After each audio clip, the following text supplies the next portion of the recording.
Morning, everybody, on this Thursday, the 24th of September 2020. Good morning, and welcome to this morning's United Kingdom Talk, coming to you from the Chapel Hill Marina here in Lincolnshire. Hopefully we'll get through the whole show without any power cuts today. It didn't go off at all yesterday. After that long half an hour, which was the longest it's been off, actually, after that it hasn't been off since. So I've got my fingers crossed.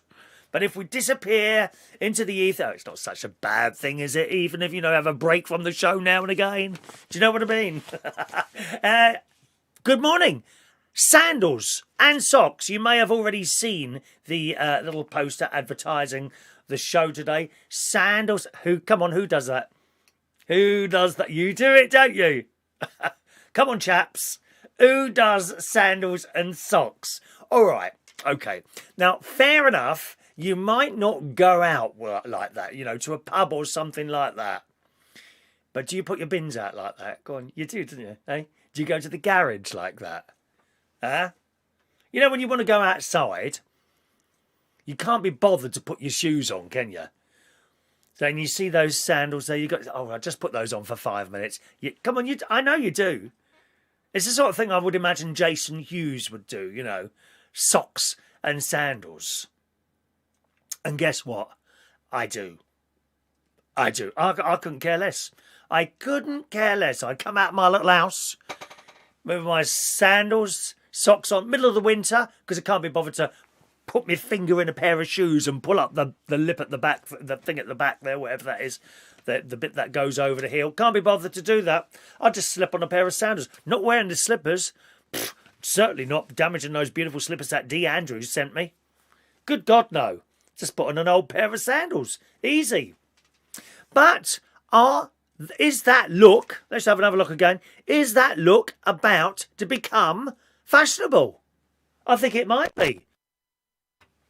Why? I'll tell you. In the Sun this morning, it's pretty boy David Beckham.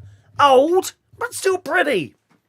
One of his boys is enormously tall. I don't know who it is, actually. One of his boys is now taller than he is. He's certainly taller than his mum. And he smiles. Which indicates to me that might not be his mum. Because she don't smile, does she? What a miserable cow that is. Oh, Christ.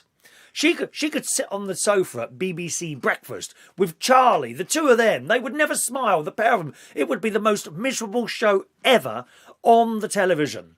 BBC Breakfast with Victoria Beckham and Charlie, whoever he is from BBC Breakfast. Pretty unremarkable character, to be honest, with that hair that doesn't move, does it? How much hair like has he got on in the morning? It was on this morning. Oh, it's miserable as sin, dear.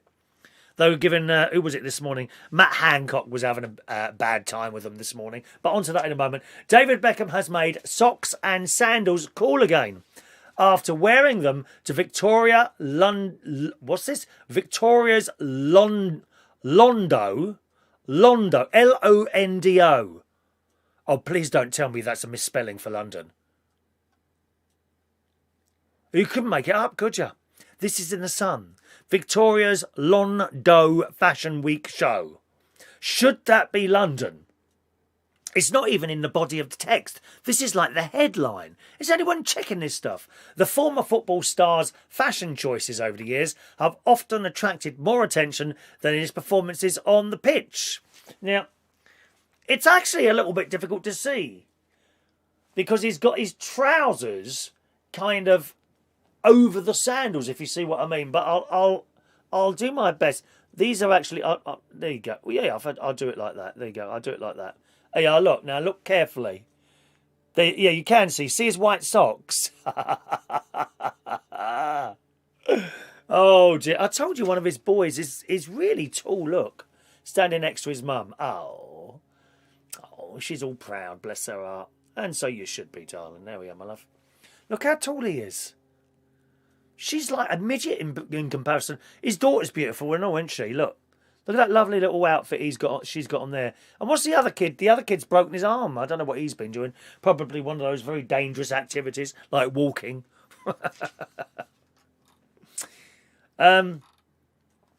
The former Manchester United ace, who's now 45, has rocked a few dodgy hairdos and questionable outfits over the years. But fans were quick to praise his latest Bold fashion choice. They've praised him. See? Now, I'm not being funny. I was wearing them before him. Why haven't I gone in the sun like this? No one will be able to say that to me anymore. Oh, Chris, not socks and sandals. They say to me as they're sitting on that settee, eating another cream cake while I'm out there exercising with my socks and sandals on. Very comfortable. Who cares?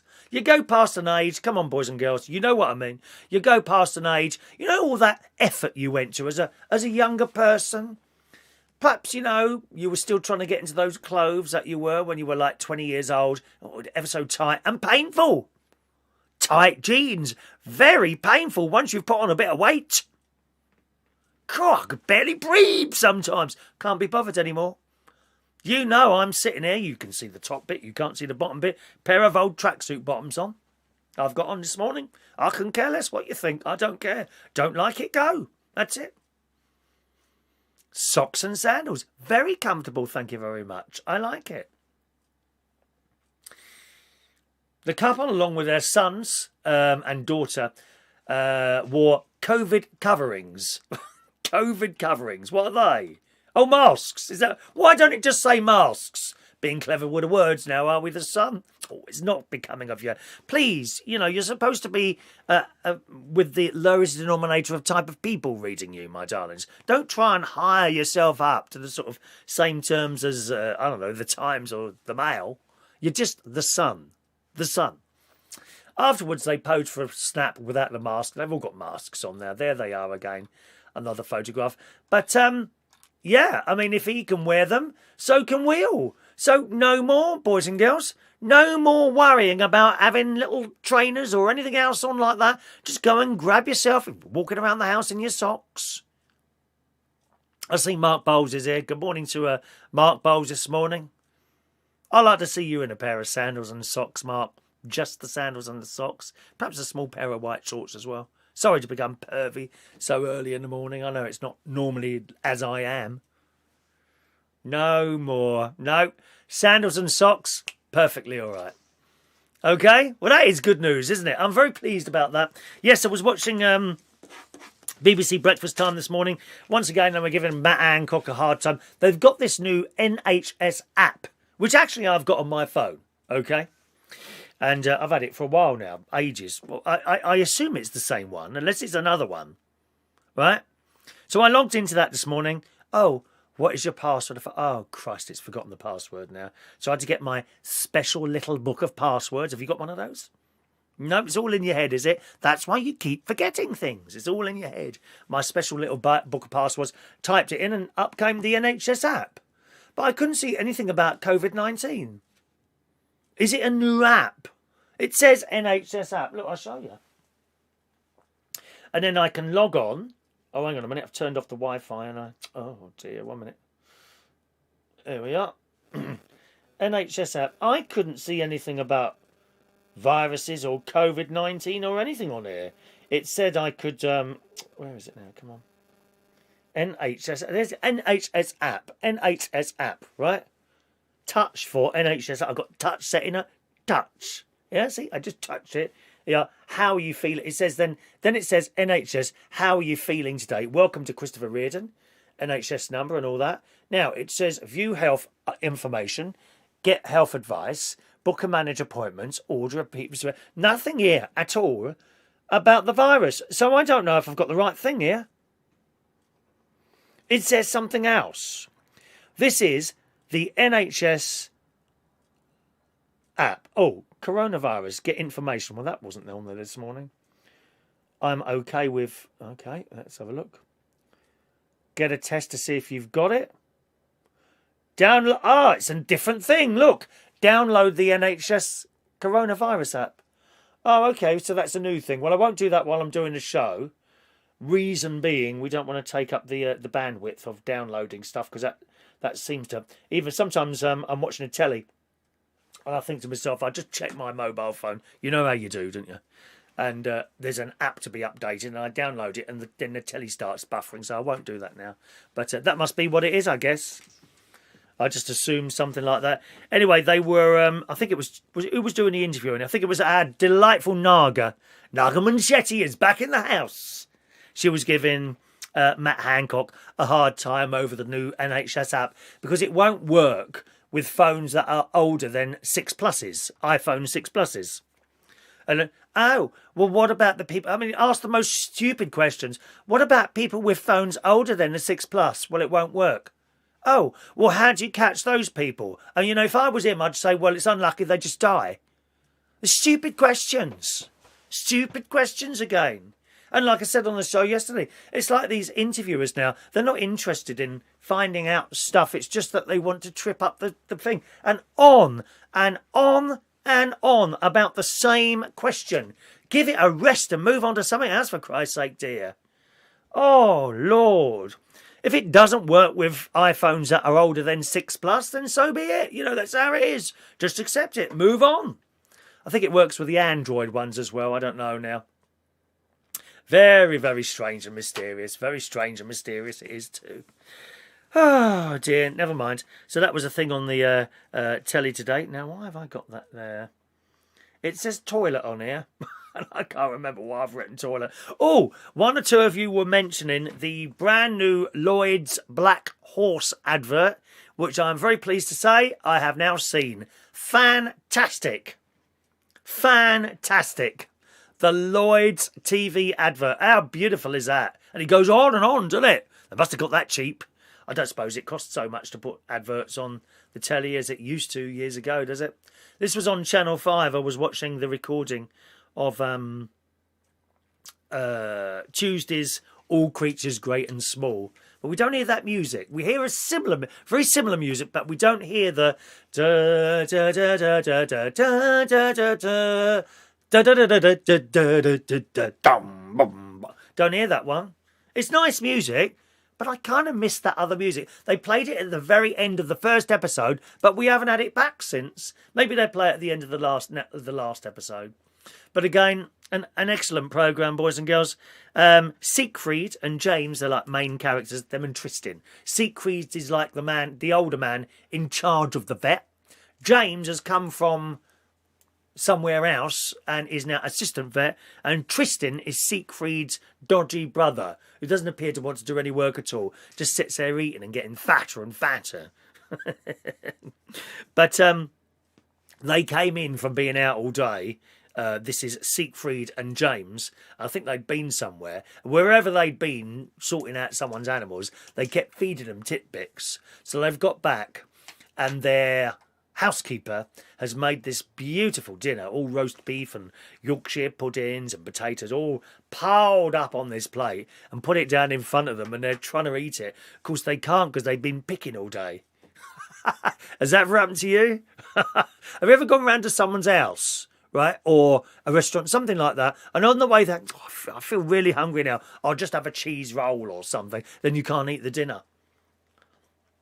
And I'm watching this while they're trying to eat this meal. And they've been fed pork pies and all sorts of things around other people's houses, you see. But not wanting to offend the housekeeper, they were trying to eat it. And I can relate to this exactly about 20, 30, 40, about 35, 37 years ago, something like that. My cousin Vince was over from Australia. They used to live here and they moved over to Australia around 1980, something like that, and have had a good life. Auntie Shirley, who I lost a few years ago now. Uncle John is still around, well into his 80s now. And cousin Vince is just about 6 months behind me. He's very high up in the police force in Australia. That's what he wanted to do. And he joined as a cadet and worked his way up and up and up and up. And that's what he does now. He's sadly he's just become, I think he's just become single again, which is a shame really, because he had the most beautiful wife. But like me, he put everything into his work. He was always working, always working. The last time I went to see them, how many years ago was it? It's quite a while ago now, actually. And whenever I would meet him, he'd have his blooming laptop out, working, all police work, you know, working all the time. And I remember once, remember I was on holiday, so it didn't really matter to me very much. But we'd arranged to meet one morning, and I don't blame him or upset or anything like that. I'm just telling you how it is. We'd arranged to meet just outside his work in Canberra at about 11 o'clock. Then he rung up and pushed it back to 12, okay. And then rung up and pushed it back to 1. And in the end, it just didn't happen, because he's so much into his work.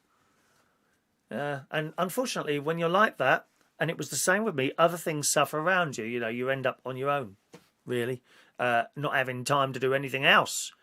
Even like washing. I became so busy once with the DJ, and I was struggling to keep up with everything else. I wasn't interested in anything else. All I wanted to do was work and do my job. That's what I like doing. And he was the same. Anyway, years ago, when he was a cadet, what was that? A little text came on then.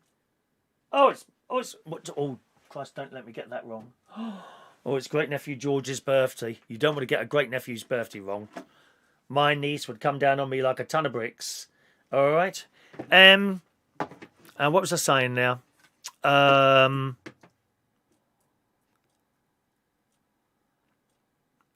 Don't read messages when you're doing the tech quiz. You must learn to do that. Here we go. Yes. I think it was about 18. He'd come across from Australia and he'd come to my mum's house and we decided to go and visit Nanny. Okay, Nan had invited us over. So off we went, walking through Roehampton, where I lived in southwest London. And we got to my Nan's house. Before we got to my Nan's house, we went past this fish and chip shop. Okay? I was a bit peckish. Do you fancy some chips? Yeah, go on then. So we've gone in there. Got some chips. Go and have a sausage as well. Put a sausage in or whatever. So I'm walking down to my Nan's house, having the chips and all that business. Got to my Nan's house, chucked the paper away, Didn't want to go in stinking of chips. And Nanny Ryan opened the door. Hello, Nanny Ryan. Hello, Vincent. Hello, Christopher. Come in. Nanny Ryan was an Irish lady, and she was a staunch Irish Catholic. Every morning at church for the 10 o'clock mass or whatever time.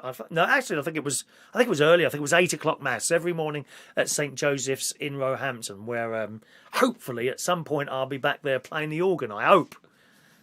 We can't have any singing or anything else like that at churches at the moment. I do that one and the one in Wokingham, Corpus Christi. And yes, she was a wonderful lady, Nanny Ryan, tall and thin. And she was married twice. First to my dad's dad. And then when he passed on, she met someone else and then became... So first of all, she was Nanny Reardon. I didn't really know her then. And then Nanny Ryan. Okay. And we went in this house. I've done you a little something to eat. And we went into the kitchen. And she had a little one-bedroom flat. She was in a tower block. 13, whatever stores, 12, 13 stories high, I don't know how many. She was on the second floor, so we're getting the lift, go up the lift, open the door, and she's got this little flat. Bedroom 1, bedroom 2, bathroom and toilet, straight ahead is the living room. It's funny, when I'm talking about her flat now, I can smell it. I can smell the flat now. Isn't that funny? And she had a balcony on the right-hand side, which looked out, not a bad view, actually. And on the other side was the kitchen, separated by glass. And we went in there, and we saw this beautiful selection of sandwiches and cakes and crisps and things like that, all sitting there waiting for us to eat. And I looked at my cousin and my cousin looked at me because we were stuffed. We'd just had a load of chips and sausages and things. Oh, thanks, Nan. You enjoy it. And we both picked up a sandwich and started nibbling away. Neither of us were hungry at all. In fact, we were stuffed. And Nan went out the room. And my cousin said to me, what do we do now? I said, well, I can't eat this. And he said, neither can I. What are we going to do? Because we don't want to hurt our Nan. Why would you want to do that? Can't say, no, we're not hungry, Nan. That might hurt her. Didn't want to do that. And I hate to tell you this. Fortunately, all these sandwiches and things were directly below a slightly opened window. So I looked at the window and Vince said to me, we can't. I said, well, what else can we do? If we don't eat these, she's going to be disappointed. And I got a load of sandwiches and chucked them out the window. Just, so she wouldn't be hurt. That's the only reason. And I think, in that case, I think we did the right thing. I haven't always done the right thing in my life, I must say. There's many occasions I've been very bad person, evil like a snake. But that's what we did. We had to chuck it out the window, and then she came back. Oh, you ate that quick. Oh, it was lovely. Do you want any more? No, it was lovely. Thank you, Nan. Cakes as well. Out the window. Beautiful cakes. You know what I'm like for cake? Oh, I love a bit of cake. Angel cake. Just call me angel of the morning. La, la. Oh, beautiful cakes. All out the window. But she was pleased that we enjoyed the food. And that was the whole point about it. We didn't want to hurt our Nan. Because we loved our Nan. There we are.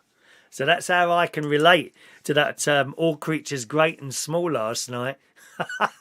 When they couldn't eat the food. Bless them. Tristan hadn't been out to work and he managed to stuff his face anyway. Tristan on All Creatures Great and Small. And there was a little overweight Pekingese dog on it this week. Did anyone see? It was hilarious. This old lady owned the dog, as played by Diana Rigg, who sadly we lost just a few days ago, wasn't it? Just about a week or so ago, we lost Diana Rigg. And she was playing the mother to this little Pekingese dog. And it was so spoilt. She'd been giving it all sorts of food. And the dog couldn't breathe. And James, the vet, went round there and he said, well, I can't find anything wrong. Can I ask what you've been feeding it? So she told him, well, just a few tidbits here, some truffles, this, that and the other. And he's shaking his head like this. He said, I'm afraid he's really overweight and it's starting to affect his breathing. Which it was. This poor thing didn't move. She used to carry it around everywhere, didn't exercise, and just kept feeding it all this stuff all the time. This poor little... They're funny things, aren't they? Pekingese dogs. With the little black faces. So James, knowing that he wouldn't be able to walk away and... she'd stick to the plan of food, which was like dried biscuits or something twice a day.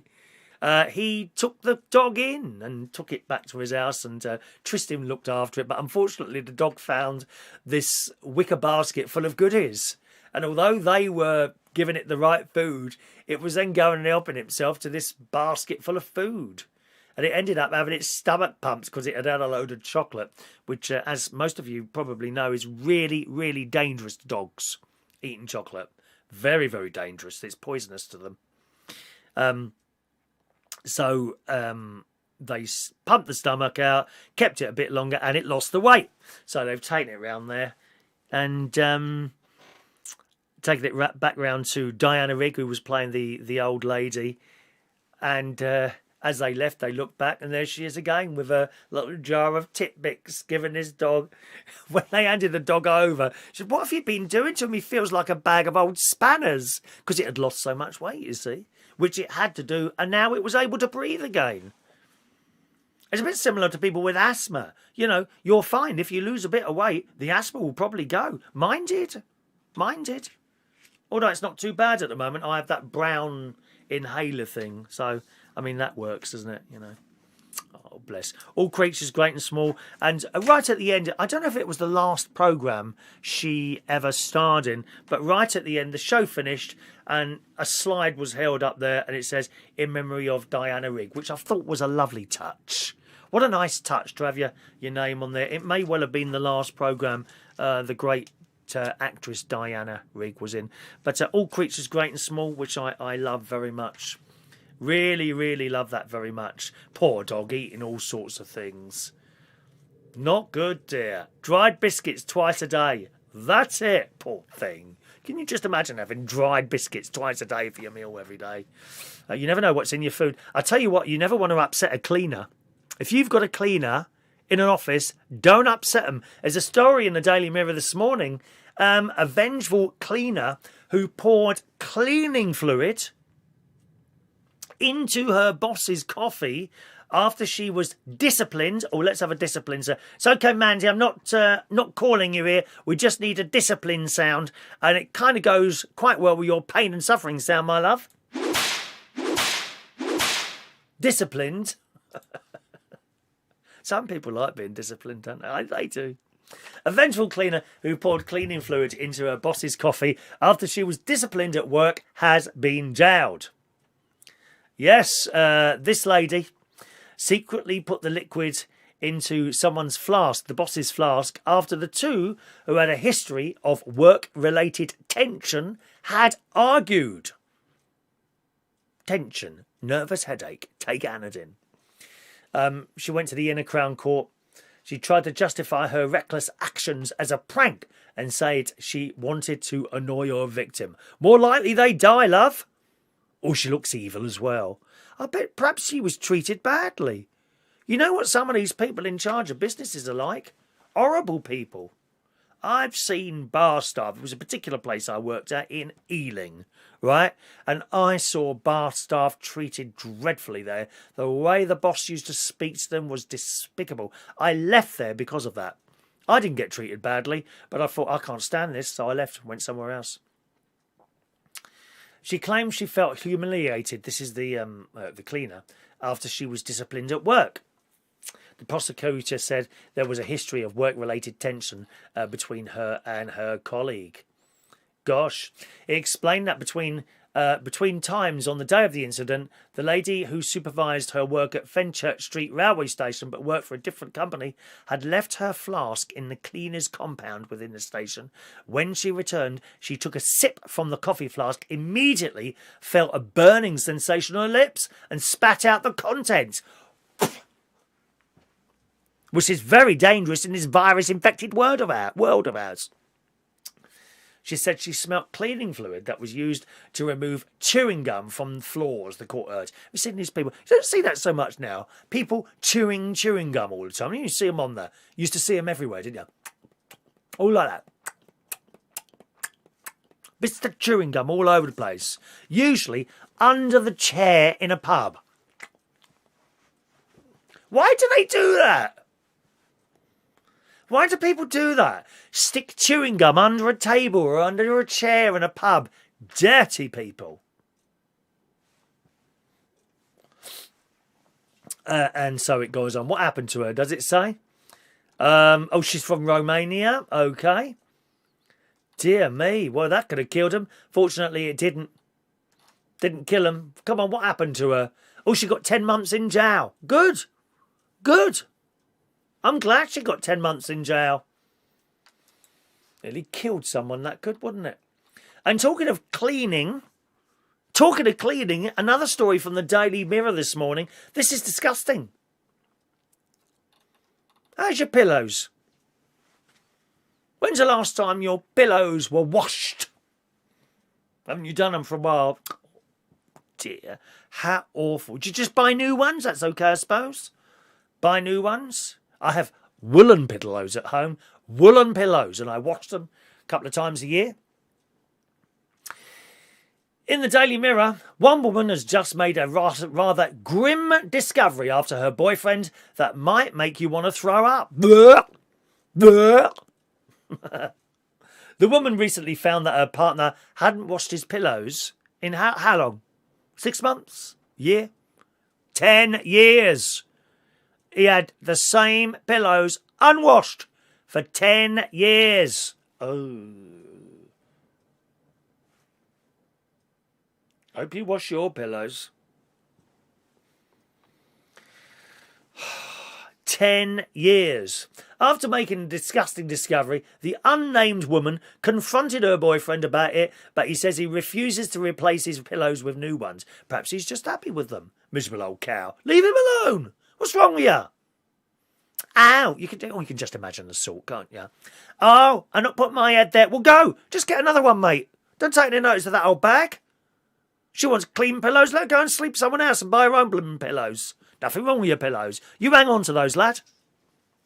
So she decided to give the old stained ones a good clean herself. Oh, my God, that can't be. Oh, my God. I mean, these pillows are brown. I suppose liquid oozes out of you while you're asleep, does it? A little bit out your mouth, you know.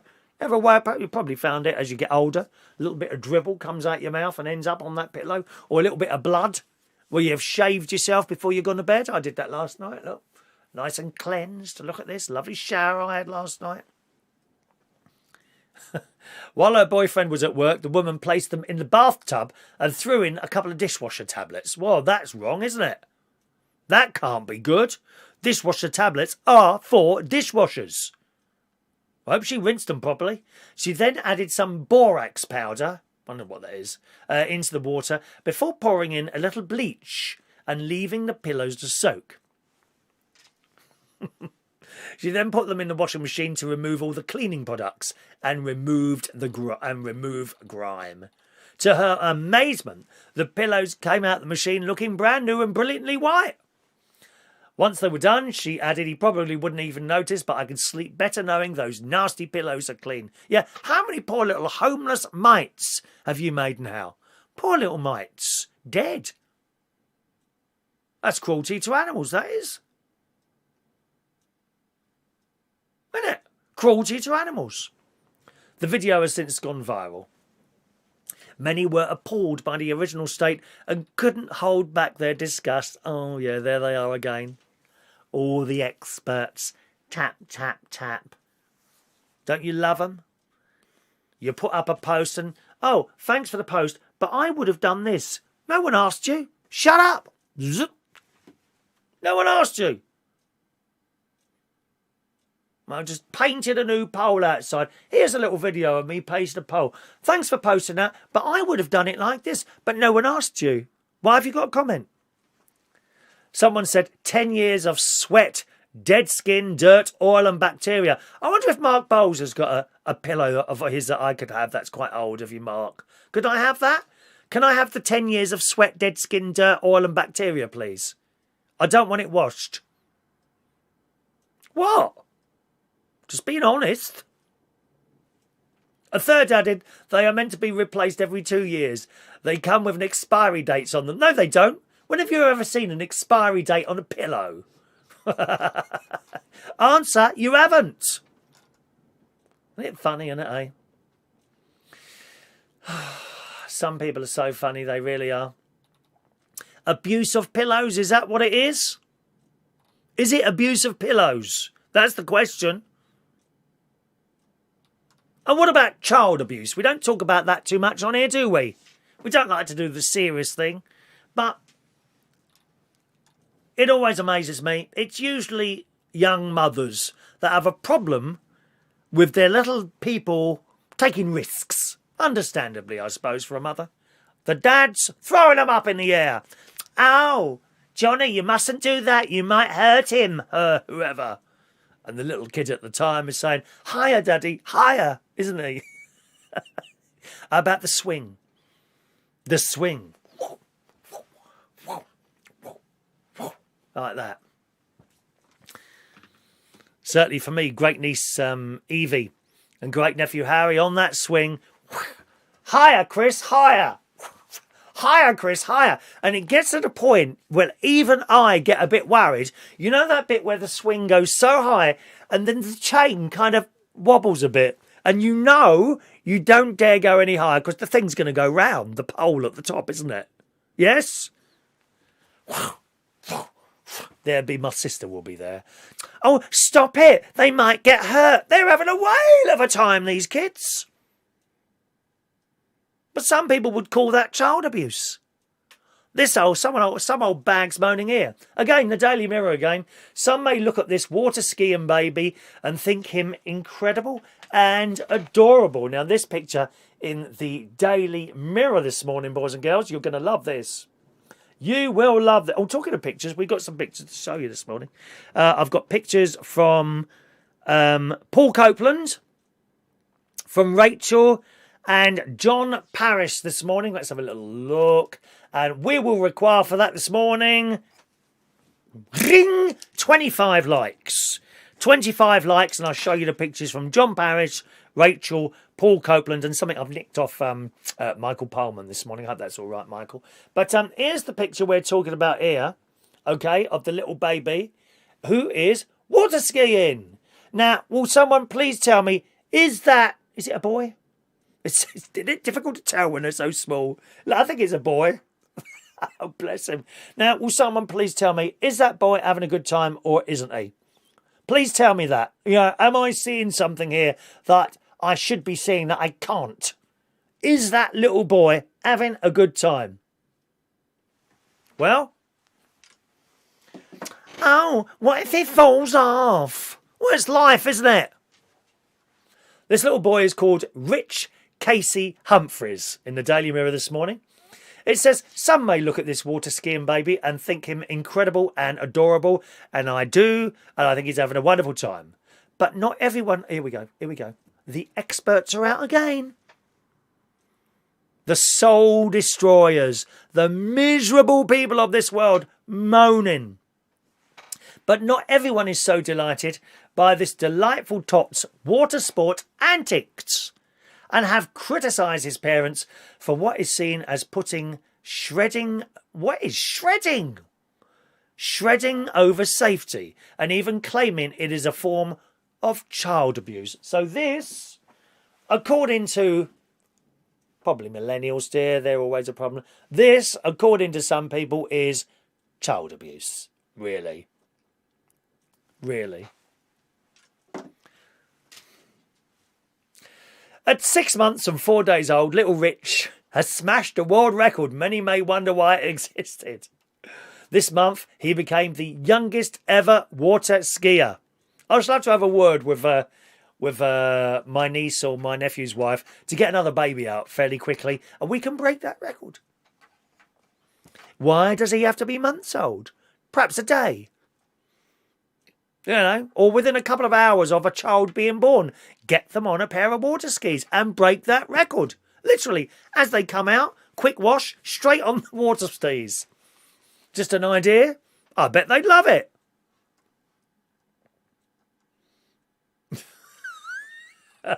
The adorable image shows baby Rich in a little life jacket, beaming as in smiling, ladies. Smiling, he was enjoying it, beaming from ear to ear as he gently cruises the crystal clear waters of Lake Powell in Utah, on a bar-topped board, clasping onto the bar while the boat in front pulls him along. He loved it.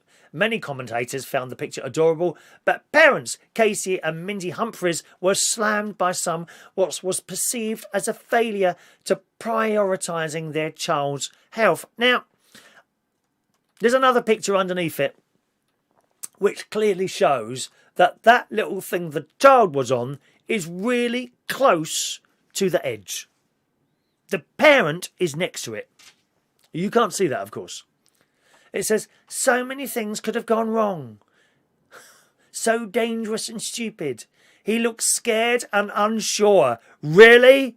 I just showed you the picture. Does that look like a child who's scared and unsure to them? Let this little boy have a bit of fun, for Christ's sake, you miserable old cows.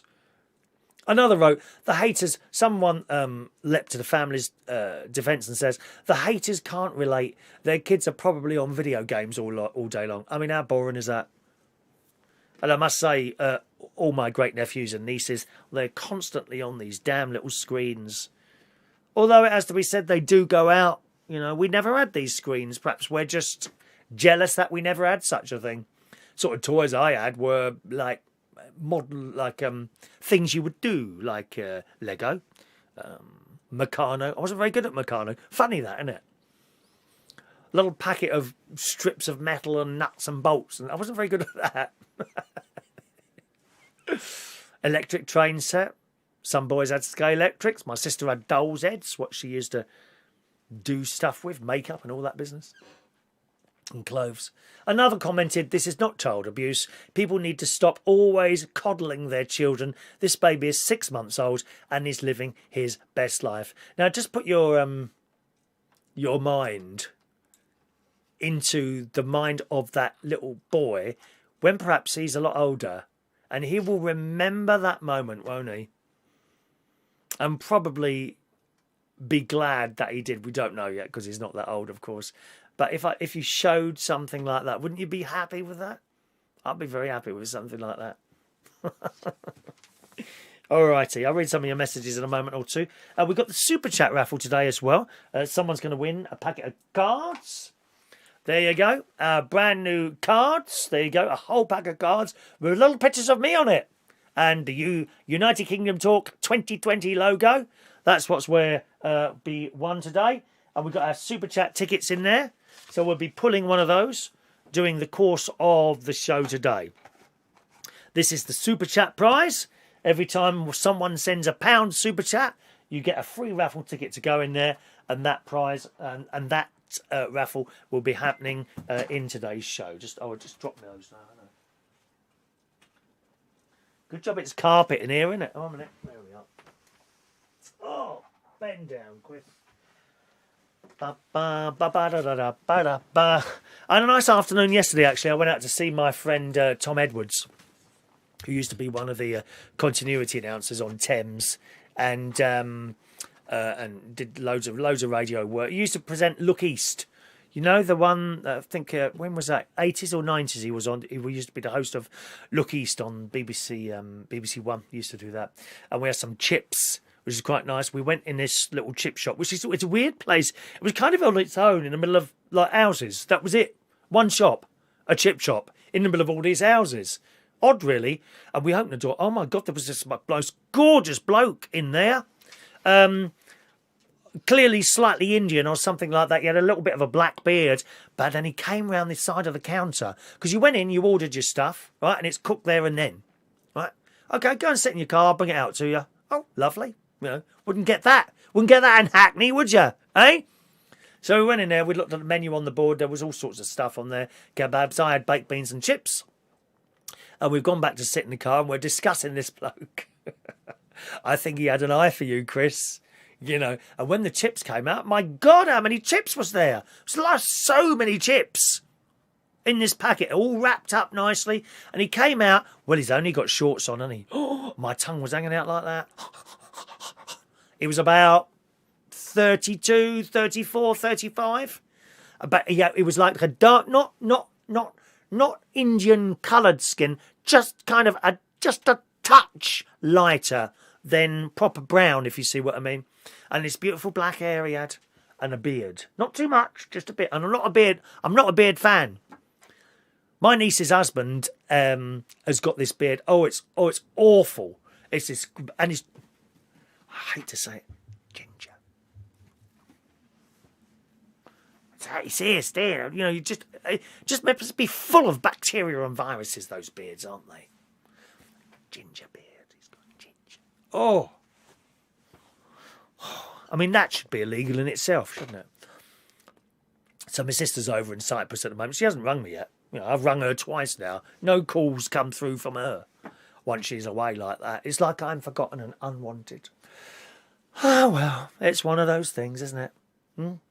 One of those things.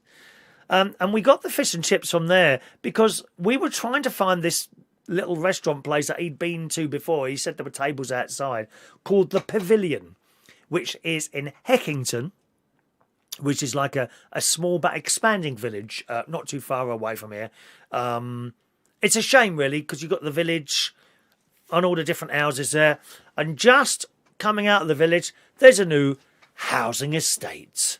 Oh, yes, the latest Legoland to destroy the countryside. Every single house looks the same. Awful. I hate new houses. Along come, I don't know, Wimpy or Bovis or someone like that, and they put up all these houses, which I'm sure are very comfortable and are very warm and are very, what's the word? Don't let the heat out. Very insulated. I'm sure they are. But every house looks the same. Horrendous. I've got the lamp posts and the perfect path and a bit of grass in the front. And then usually at the back of these new houses, you'll find a piece of grass called the garden, which is about 1 inch square. And that's all. 1 inch.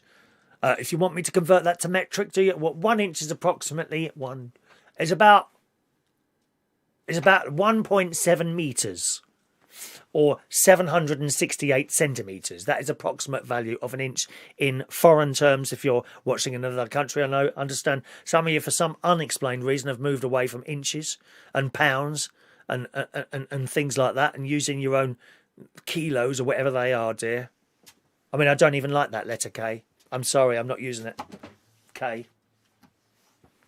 But we couldn't find this place, the pavilion. We went round 3 times. And the sat-nav is telling us it's there. Well, there is a school playing field, okay? So when we went round again on the 3rd time and I stopped, excuse me, this woman nearly jumped out of her skin. I think she thought we were going to grab her and abduct her somewhere. Not 2 gay boys in a car, no, dear. Not me, dear, no, dear. You, dear? Yes, dear, no, dear. Dear. Excuse me, could you tell us where the pavilion is? Yeah, it's just round there. Go round there and it's on the right. Okay, so we went round there and guess where we ended up? The school playing field again. So I don't know. We couldn't find it, so that's why we went and had chips in the end. And I had beans and chips, and we went round to Tom's house and sat there and telling each other stories, and which I always enjoy very much when I'm sitting there and we're chatting about his old times. And he's met everyone, you know, Bob Monkhouse and everyone in his time at Thames.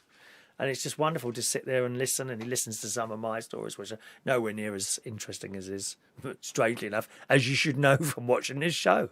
Yeah. And that was it, really. Came back here, and the heavens opened yesterday. My God! Got back here at the caravan, at the Lincolnshire Television Studio Complex. Got back here, and it was like someone had just turned a tap on. And I thought, oh, God, why now when I need to move from my car to inside the caravan and unlock a door? It all takes time, dear. And anyway, I ran out of the car, and the noise, it was so heavy, the rain yesterday. But that was all right. And I went straight to bed for a couple of hours because I had swimming in the afternoon. Now, the temperature has changed, okay? Yesterday it was slightly cooler. Today, it's much cooler. Much, much cooler today. And I thought, oh, maybe I shouldn't go swimming. I thought, no, I've spent the £6. Well, £8 because I put £2 donation on the top as well. I will go swimming. So my alarm went off at 6 p.m. 6:30, jumped in the car, got to the swimming pool. There was only 8 of us there. I'm not surprised. It was blooming cold. Got my kit off, and unfortunately, my swimming shorts hadn't dried out properly because unfortunately I left them outside to dry out, and of course it poured down with rain, didn't it? So I had to get these other shorts out, and I pulled them on in the caravan. Oh my God, they were tight. They were cutting off my circulation. It was awful. Absolutely awful. And I got to the swimming pool, took my top off, had a little chat to a couple of ladies in the queue, and in we went. Of course, once you're in the pool, lovely and warm. The colder it is outside, the warmer it is in the pool. The difficulty is when you get out of the pool, you see.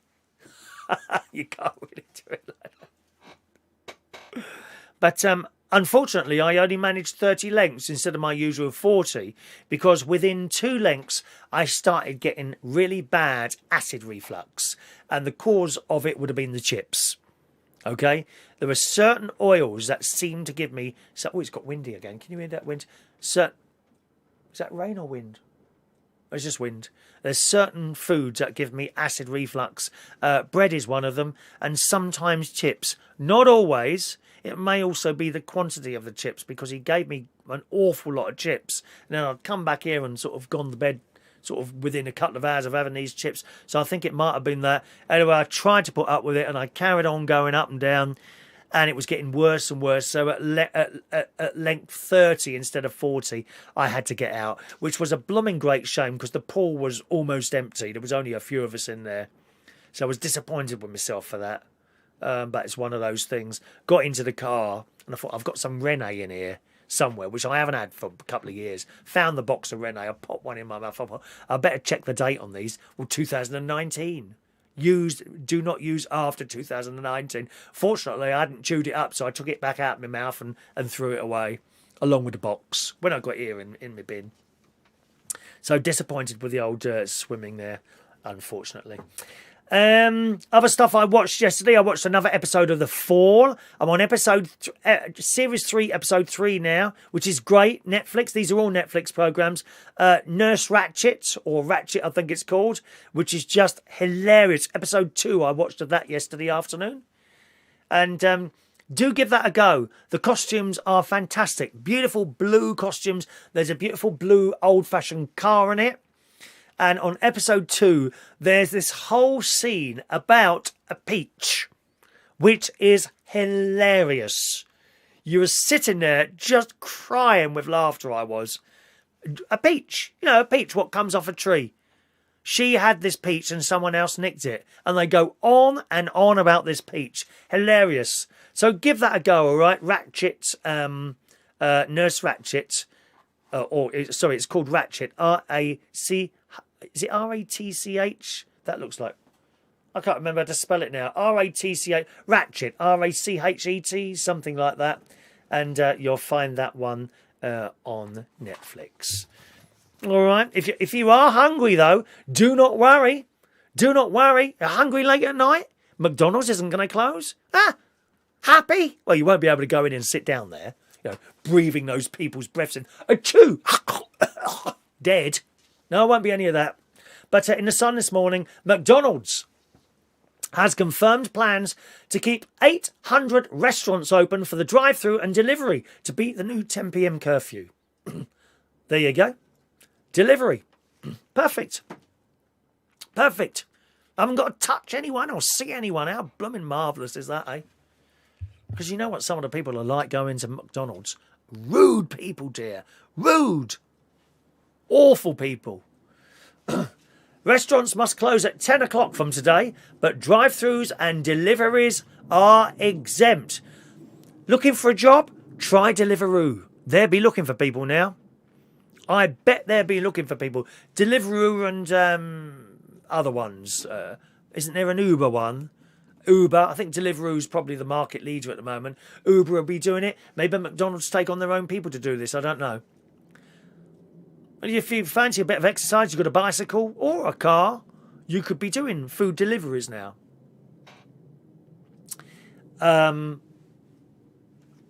But customers visiting food venues which do not sell alcohol, such as McDonald's, Pret, and Costa Coffee, are allowed to queue up and buy food before taking a seat to eat it. That's what it says here. McDonald's already offers table service in its branches throughout its app. All right? But you'll still be able to do it after 10 with the takeaway. McDonald's has over 1,000 branches in the UK, has recently also expanded its car park click and collect takeaway service to 24 restaurants. This service sees customers order on the McDonald's app, wait in the car park, and then have the food delivered to the window. Oh, that'd be great in a big car park, wouldn't it? You're just standing there with your bag. That poor person for McDonald's, he'll have you a little bit of paper there. Right, what's your registration number? XAN727. Okay, it's a green. And meanwhile, this food's getting colder and colder in that little brown plastic, in that little brown paper bag, in it. So that's good. You can still get it, you know, late at night. At the moment, while we're all able to travel around at night all the time, aren't we? Alrighty, let's say hello to some of you this morning. Mark Bowles says sandals is a no-no. Oh, come on, Mark. You can have sandals on, can't you, mate? Why can't you wear sandals? I love wearing sandals. All times, dear. You wear what you want when you come round here anyway. Good morning to Sherry DMP. Morning, Sherry. Sherry's latest video features her in Tesco's. She goes and visits a Tesco's. All right, so that's Sherry DMP's latest video, which is up at the moment. Now, how many likes did we ask for? 25 likes today. I've got pictures from Paul Copeland, Rachel, and John Paris to show you this morning. If you'd like to see those pictures, we require 25 likes. We got 18 so far, so not too many to ask for there. A few more likes and I'll show you the pictures, all right? I've realised now you can't, unless you've got something in exchange, no one clicks the like. Well, a few of you do. And if you are one of those, thank you very much to that. A very good morning, incidentally, to all our silent viewers. Those of you that sit there at the side there, quietly watching the programme. Good morning to you. All right, as well as those of you in the chat box. Morning to Fran Green, Andy V, Gary Ross. There's Rachel. Morning, Rachel, who took a screenshot yesterday, which I'll show you just for another couple of likes. All right. Heidi, good morning to Heidi Young. Peter writes back. Hello, Peter. He's been doing a lot of overtime this week, haven't you, Peter? Morning to you. Hello to Denise Andrews. Colin Kay, greetings. Mick Davenport, morning. Who else have we got here? Mark Bowles, we've said hello to. Scrolling. Fun things to do with tech. Wears socks and sandals, but my sandals look like normal footwear. Have you got Jesus boots? You remember we used to call them Jesus boots? They're not like the sandals I've got. The ones I've got are like Adidas things, with one strap over. Remember the Jesus boots, which were like crisscrossed like that? The priest wears those a lot of times at the church. A lot of priests wear that. Perhaps that's why, because they're like Jesus things. Maybe that's why they wear those sort of things. I don't know. Morning to John Parrish, who wears socks with flip-flops. Nothing wrong with that at all, John. Nothing wrong with that. Morning to Gary Butler. Morning, Gary. There's my nephew, Gary. Tony King will never be of an age where socks and sandals are acceptable unless someone slips them on while I'm in my coffin. Is that not too far away then, Tony? Are you telling something that we don't know? Morning, Tony. Hello to you. Let's scroll down. DSLDG2. Hello. Morning to you. Let's go right down here. John Aitken has heard the new Kylie song. Not quite sure what that's got to do with what we're talking about, but I'm sure you like it very much. Thank you, John, for that. Bum, bum, ba-dum, bum. James the Vet is from Glasgow. Of course he is, John. Thank you very much for that. James Herriot. Da, da, da, da, da, da, da. I love it. All creatures great and small. And I got to tell you, at the end of the programme, I was watching it last night after I'd come back from the swimming pool. I sat there beaming from side to side. It just makes you feel good watching that programme. It really does. Wonderful. All creatures great and small. Sherry loves it as well. The original one, of course, Sherry, yeah? Yeah, there were quite a few of those made, weren't there? I don't think there's too many of this new series. I think they've just dipped their toe in the water, so to speak, to see how many people watch it, to see how well it goes. I don't know if that would be a popular thing among younger people, to be honest. Really, maybe just sort of over 50s that sort of like that sort of thing. Good morning to Christopher Williams. Hello to Jeff. Good morning from Jeff and Linda this morning. Morning, Jeff. We be down today. It's got a bit cold, to be honest, Jeff. I had the heating on last night. Cold outside, but it's warm inside here on 194. Ooh, morning to George Bond. Heidi Young, good morning. Says, it's funny how you remember smells from the past. My nan and granddad's were a mixture of lovely home-cooked food and cow dirt. And cow poo. Oh, I'm not keen on that smell, cow poo. You see these great big pats, don't you, in the field that you accidentally step in now and again. They were farmers, and worse, when my uncle would come home stinking as well. I don't think people had showers then, did they? Just baths. You couldn't be bothered to have a bath every night, could you? Eh? How awful. How awful. Let's scroll down a little bit there. Let's try and get these names in there. Good morning to Park Nest. Morning to Park Nest there. Mandy Davenport, good morning. Sorry, Mandy. Sorry, Mandy. I just wanted to demonstrate your beautiful wit there, my love. Okay. Christopher Williams, that is called Piano Parchment. Oh, is it really? I didn't know that. I didn't hear that. I expect you can probably find the... you can find most stuff on YouTube now, can't you? You know, the titles and things like that. If you type in sort of, I don't know, All Creatures Great and Small titles, you'll get the music on there completely free of charge, which is great. Morning to Daniel Woodhouse. Thank you. East Coast UK, good morning to you. Ba ba da ba da ba da da da. 23 likes, only 2 more likes, and then I can show you lots of wonderful, wonderful pictures this morning. Isn't it strange? I notice when I go to the messages, right, viewer numbers go down. I've noticed that. Have you noticed? Anyone else noticed that? That's true. That is. It's absolutely true. That is. Oh, Mark's getting a new car. Well, I hope it's a fast one. You want to get down here pretty quick. I tell you what, I was a bit scared this morning. I saw a post on Michael Pullman's page. Look at this. This snake had crawled into someone's toilet in Australia. Isn't that horrible? How horrible is that? Oh, that's jumped all the way down there. That's horrible, that, isn't it, eh? Horrible. Christ, can you imagine that coming up and biting something? Oh, I'm so glad I don't live in Australia. That's a house pest. Like we have spiders and flies, they get blooming great big snake come in. Oh, no. Morning to Weird City. Morning to you. Right, I'm at the bottom now. That's better. Morning to Michael Lawrence. Paul and Lou. Hello to Paul and Lou. Good. Excellent. Should we do this week's... let's do this week's Super Chat raffle, gang. Let's get that over and done with. There we are. Super Chat raffle time. This is for the pack of playing cards, gang, okay? I've got a clock for next week. So we've got another clock coming, but you won't see that until sort of... When am I back? Saturday morning. Or I might not be here Saturday morning, it depends. Because I've got a flu injection, which is at... Oh, what time is my flu injection? It's 10:29, something like that. 1 minute. Times my flu injection is at... Yeah, 10:35. 9:35. Oh, that's pushing it, isn't it? 8:45, 9:45. Oh, I could do a 1 hour show. Yeah, we can. I'm sure we can do one Saturday morning. All right, this is for the cards. Then we got 25 likes there, so I'll get those photos up in a minute, sweethearts. All right. Right, hang on, gang. Let's have a drum roll. Where's my drum roll? Here we go. Drum roll. Let's pick a ticket.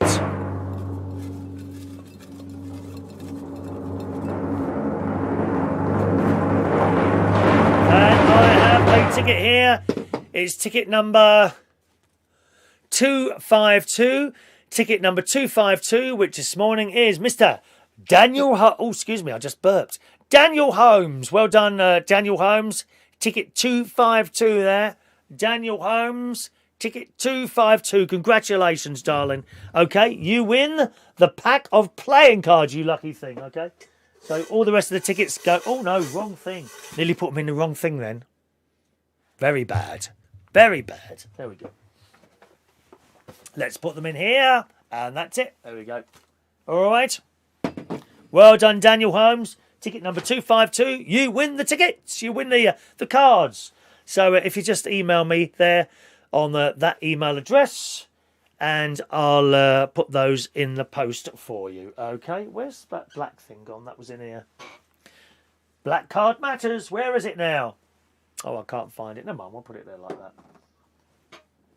Well done, Daniel Holmes. Just send me an email there with your full postal address, and I'll pop those in the post for you. Did you get your bingo tickets all right this morning? I wasn't sure whether they'd actually gone out. I didn't get mine, and then it kind of dropped in the box. You might have got 2. I don't know. You might have got 2. Oh, what's that there? Sent it 6 days ago. No. You might have got 2 bingo tickets this morning, but it didn't look like the first one went out. So I tried it again. One of those things, isn't it, dear? One of those things. Okay, let's have a little look here. Oh, is Maureen with us this morning? Maureen.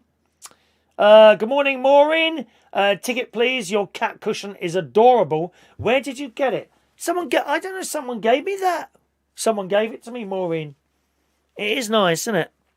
Little cat cushion there. Cat cushions there. I don't know why you're so excellent. Cat cushions.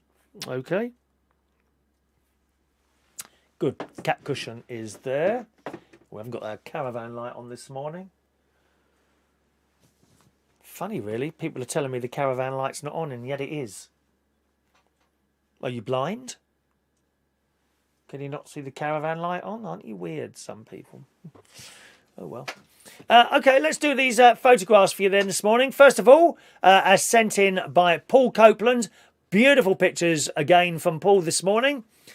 Pictures are for the show of Cornwall. This is Cornwall, okay? Look at that deep red sunlight there. Isn't that beautiful? Absolutely beautiful. And there's a little picture of a flower. A flower. Is that a poppy? Is it a poppy? That's beautiful, isn't it, eh? Beautiful. There you go. All right. Thanks very much for that. And also this morning, you're mentioning the cushion, aren't you? There, the cushion behind me. Let's just see it. There it is. Oh, we've still got the email up. Just a moment. There's the cushion. Well, Rachel, we did something with the cushion yesterday, and Rachel managed to get a little snap. Here we go. It is the new host of this show. Do you like that? The new host of this show. Look at that. Thank you, Rachel.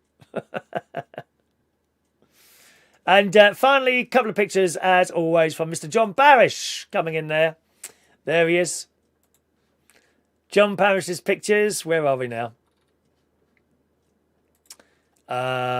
This is... Okay, let me just bring up their little writing.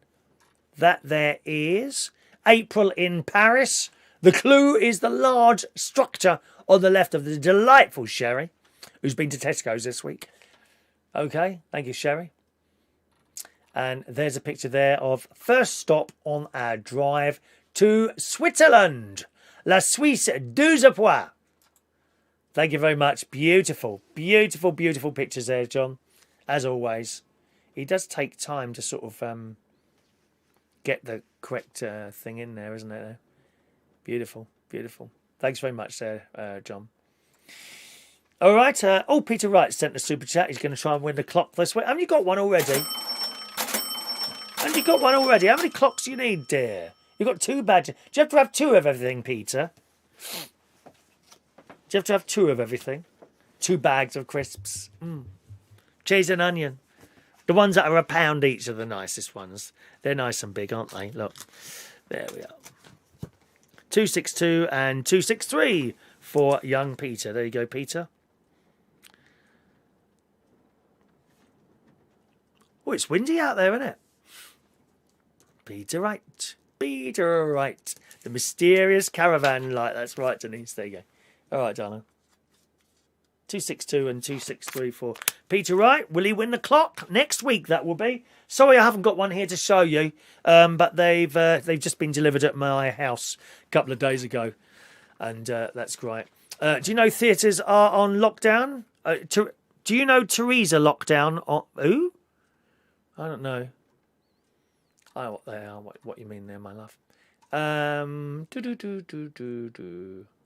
Is there another United Kingdom talk channel with a different profile? Oh, is there? Oh, I'll have a little look later then, see if I can find that. That'd be nice for people. Good news, girls. If you fancy Roman Kemp, I think there's one or two of you that do, isn't there? Eh? Little pretty boy Roman Kemp. Very, very good news. Would you like to see a picture of Roman Kemp? He is quite delightful looking. He really is. He's got the same sort of locks as Mark Bowles, except younger. Might be a little bit too young for me, but there we go. Here we are, a picture of the delightful Roman Kemp. There he is. Please don't tell his dad. He'll probably come round and beat me up if I say here's a very nice looking picture of Roman Kemp. Pretty boy Roman. He's on the Capital Radio thing. He's earning loads of money at the moment using his talent. But the good news is he's been dumped. Excellent news. Here we go, girls. Here's your chance. Excellent news. Roman Kemp has said he was dumped after a girlfriend became convinced he was having an affair with someone. Oh, they do. Jealousy, dear. Jealousy, dear. Possessive. Don't get not involved in any relationships where they become possessive. Who are you talking to? Who was that on the phone? Where are you going? No, not good. Get out of it, dear. You're better off without her, my love. Come round here. He's 27, explained the ex saw pictures of him helping his co-star with her dress in a newspaper, not realising he was famous. He told the Metro, I had a Greek girlfriend. She didn't read the papers or really know what I did for a living. What? That's a good thing, really, sometimes, I think. You know? Because you want to meet someone who likes you for who you are, not sort of what you are to your audience, I suppose, if you see what I mean. Do you know what I mean? And I think that's a good thing, to meet someone who actually doesn't know what job you do, if it's something like that. He says it was a nightmare. We had to go to MTV Emma's. What's an Emma? Is that some sort of award thing? Vic and I, and on the red carpet, Vic's dress completely fell open. Oh no, she didn't really do that for the newspapers, did she? Obviously, I've seen it, so I ran over and helped her out, done up the back again. So that's what all the photos that ended up in the newspaper were. It was just me helping Vicky do her dress up again. Bless. What a shame his trousers didn't fall down. I would have rushed over there to assist him. I really would. That's all right. No, you don't need to go backwards like that. Let me just pull them up for you. There you go. I'll just do that little zip up for you. Oh, I'm having a bit of trouble with that. Look at that. Just... Oh, anyway, this girlfriend saw the photo, flipped out, and then didn't really like me again, and basically broke up with me because she thought I was having an affair. Oh, she just shouldn't rush to conclusions then, should she, like that? But, I mean, that is good news, isn't it? So it looks like he's back on the cards, boys and girls. If you're fancying someone a bit young and a bit pretty, probably he's not too manly, if you see what I mean. You know, if you like one of those blokes who can do everything and has got muscles and hairs growing out of all over the place, he wouldn't be for you. Pretty boy, darling, pretty boy. My niece says, I know what sort of... You fancy pretty boys? And I said, well, yeah, a little bit. You know, Roman Kemp would do. A little bit young, but there you go. Someone like... Who was that other one the other day? Oh, the man in the fish and chip shop, about 35, he would have done me. With the beard and all that. Fran prefers Ronan Keating. Oh, yeah. I'm just trying to think of that song now. What was the song, Ronan? His most famous song, Fran? Are you a Ronan Keating fan? Like, do you have his albums and things like that as a matter of interest? I don't know. Be nice, wouldn't it, eh? Bum, bum, bum, bum. Scrolling. Oh, we won't be able to do our long bingo now. We've kind of run out of time to do that, unfortunately. So I might try and do that next week or something, okay? I could have done it yesterday, but I was concerned that we might have another power cut and then that would kind of muck it up completely. But we've had now 24 hours where the electricity has been on. A whole 24... Or is it pill time? Thank you, everyone. A whole 24 hours. We've had a whole 24 hours now that the electric's been on, which is quite exciting, to be honest. Andy, will you calm down, for Christ's sake? Calm down.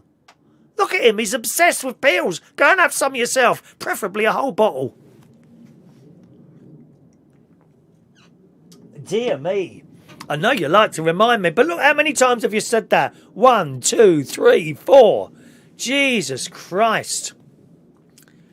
He's obsessed, and he's got the OCD. Like a lot of people on here, OCD. That's what we got on here. And there's Peter Wright's on there now. Oh, why do I even look on there? It just upsets me to look on there. Just carry on with the show. What speeds do you get on 3 mobile broadband? Do you know what? I'm a bit obsessed with speeds on internet.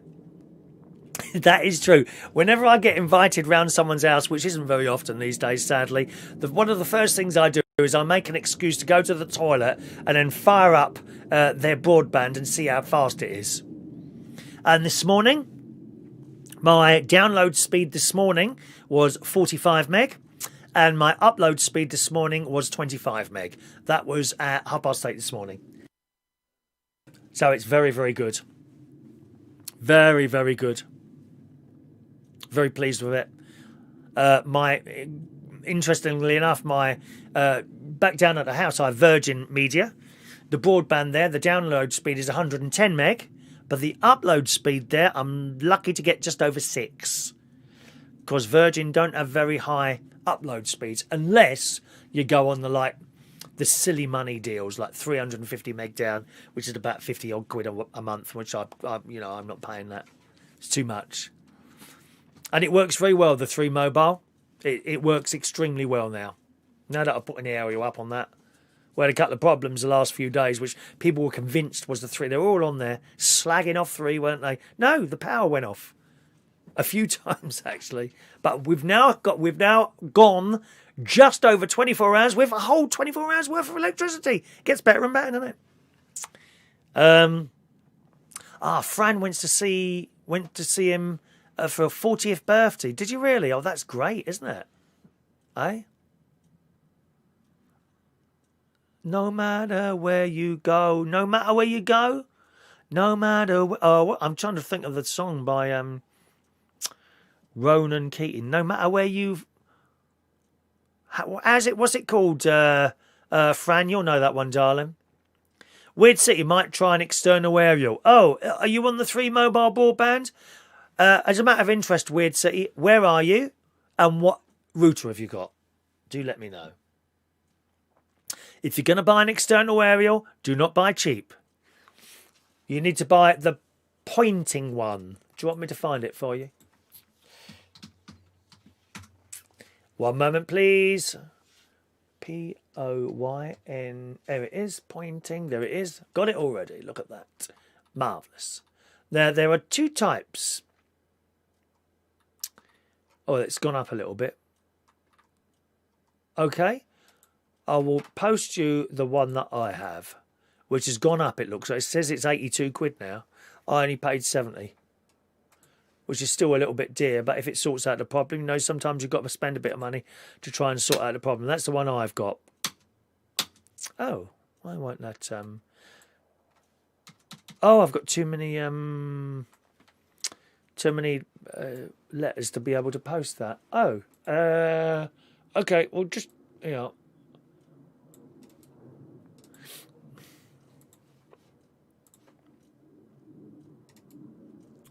type that into your... Have you got the 2 aerial things there? Oh, good. Okay, that should be all right then. Type that into your Amazon. That's what I've got. Have I not showed you a picture of it? You have seen it, haven't you? I'll show you. And it's gone up on a pole, and it quadrupled my upload speed and doubled the download speed in a stroke. I don't know if I've got a picture on here anymore. I might have deleted them all. Hang on a minute. Oh, let's have another look at Roman Kemp while we're there, shall we? Little Roman, pretty boy Roman. Life is a roller coaster. Da, da, da. That's it. When you say nothing at all, that's the one I know. They always come and crucify that at karaoke nights. Absolutely crucify it. No, I've taken it off now. I haven't got it now. Yeah, but very good. Very good indeed. Just I would say to you, it comes with a 5-metre cable, and the plugs are attached to the cable. So when you drill a hole through, it'll have to be a little bit wider than the cable itself because of the plugs on the end. When you put the plugs through the wall, okay, it's 2 cables. When you put the plugs through the wall, and 1 hole, 2 cables. Put a bit of tape over them so the dirt don't go in there. All right? Don't be tempted to cut off the cables, the plugs, and then try and put them back on the other side. And the other thing is, do not extend the wire unless you absolutely have to, because every time you extend the wire, you'll lose signal. Just be happy with that 5 metres. Get it up there on a pole, and I hope that will sort you out. What are your speeds at the moment then, Weird City? Now, it may not work for you, but it worked very well for me. Okay? Here's a business opportunity here. We're talking about sandwiches and food and all that sort of thing, burgers. What about sandwiches and drinks? Fancy selling some of those? Because there is a business opportunity just round the corner when Brexit happens. When the final bit of Brexit happens. The government have confirmed in the Metro this morning it will impose an internal border around Kent to prevent lorries without a permit for entering the county. You won't be able to get into Kent now without a permit. It gets madder and madder, doesn't it? Don't you think? This country is getting madder and madder. And here is the business opportunity, right? It comes amid fears there could be queues of 7,000 trucks at the English Channel and 2 days wait to get into France immediately after the UK makes its economic break from the European Union at the end of the year. Michael Gove, you see, I see Michael Gove, I can see him with a black leather full-length coat on, Michael Gove, and an axe or something like that, can't you? He looks like something from a horror film. He does. I quite like him, but he does look like something from a horror film. Michael Gove said a Kent access permit would be put in place. But forget that. It's the 7,000 trucks queuing to cross the channel. There's a business opportunity there. Yes. You get yourself some sandwiches made or something like that. Couldn't you? Make some sandwiches. Go along the road with a little trolley. Because nothing can be moving. You go along the hard shoulder, can't you? With a little trolley like that. Perhaps a little pinafore on to wipe your hands on. Little flask of tea, like they used to have in offices. Remember the tea lady in offices before they were replaced? Excellent tea from a great big, metal teapot. Funnily enough, now, here's something. When I was watching All Creatures Great and Small, she was doing tea, and she had this most wonderful metal old teapot. You don't see them anymore. I found one on eBay, haven't I? I might order one. Oddly enough, they're dearer than if you was to order a new one off Amazon. Metal teapots. Wonderful. Let's see if I can find it now. Oh, I can't. I've got the Wi-Fi on, haven't I? Off. You know, they were like wide and they had a spout like that coming off it and a lid and usually a black handle like that. An old metal teapot. Sort of thing you'd see at a jumble sale. Yeah? What do you want, love? Someone come out with a fag in a some old bag and come out with a... You all right, love? What do you want? Fag in a... Oh, cup of tea, please. Yeah, okay. Hey, 3 pence, please. There you go, darling. Do you want sugar with that, my love? Yeah. Love it. An old metal teapot like that. Wonderful. I've got a glass one at home. It's the second one I've got because they're so easy to break. That's the trouble. Metal teapot. That's never going to shatter, is it? Eh? I've got a metal one here. It's a new one. I think my sister bought me this one. And it's all right, you know. But to have an old metal one like that, be wonderful. Rachel knows the ones I mean. Do you watch that at all, Rachel? All Creatures Great and Small. One appeared on there yesterday. It's tall. You'd probably 4 people could do tea out of that. Actually, you'd never fill it up if it was just for you. Wonderful old metal teapots. I love it. Have I done the photos? I've done the photos, haven't I? I think I have. Thanks very much for sending in photos in. If you've got anything to send in, as always, there's the email address there. Okay, chris@unitedkingdomtalk.co.uk. Please no more than 2 photos or a little film, anything like that. And we'll show those in exchange for likes, as always. There you go. Tech Sparky's got one of those as well. Yeah, he's found one for £62. Excellent. That's the one there. That's the one there. What did it do for your speeds, Tech? Did it do anything for your speeds? Or perhaps it just made the signal a bit more stable? Wonderful, those aerials, aren't they? I wonder what's inside. I wonder what's inside that bit. I bet it's just a couple of bits of wire. There you go. 2 pieces of wire. £75, please. What did it do to your speeds? Heidi's going to get one of those too. Yeah, Heidi's apparently got some issues with her internet. She likes him as well. Does she? That's the Irish lad, wasn't it? What's his name again? I forgot his name again now. Ronan Keating, wasn't it? Went to see Westlife a few times. Oh, Westlife, yeah. They're getting a bit old now as well, aren't they? Westlife, dear me. Have we said hello to Michael Lawrence? Good morning to you. Hey, John had a big tin teapot. My dad said never to scrub the inside. It takes the taste away. Did he really, John? Oh, lovely. Well, Heidi, I think I paid 72 for it. It's on there now for 85, so it keeps creeping up, that one. There are alternatives, incidentally. I noted that there was also one by the same company, Pointing, I think it's called, and they had one on there for like 300 quid, which was like a long one. Perhaps that brings in the signal even better. But I'd try that one first. The beauty with Amazon, of course, is that if you put it up, you try it out, as long as you don't mark it or anything, be careful when you put it up. You put it up. If it doesn't solve the problem, you just put it back in the box and send it back again. End of story. Wonderful. Absolutely wonderful. Good. Couple of more stories. Asda. Who's been panic buying toilet rolls again? Oh dear. Weirdly enough, I ordered another load last week, which have now arrived as we'll be going to my sister's house later and picking those up.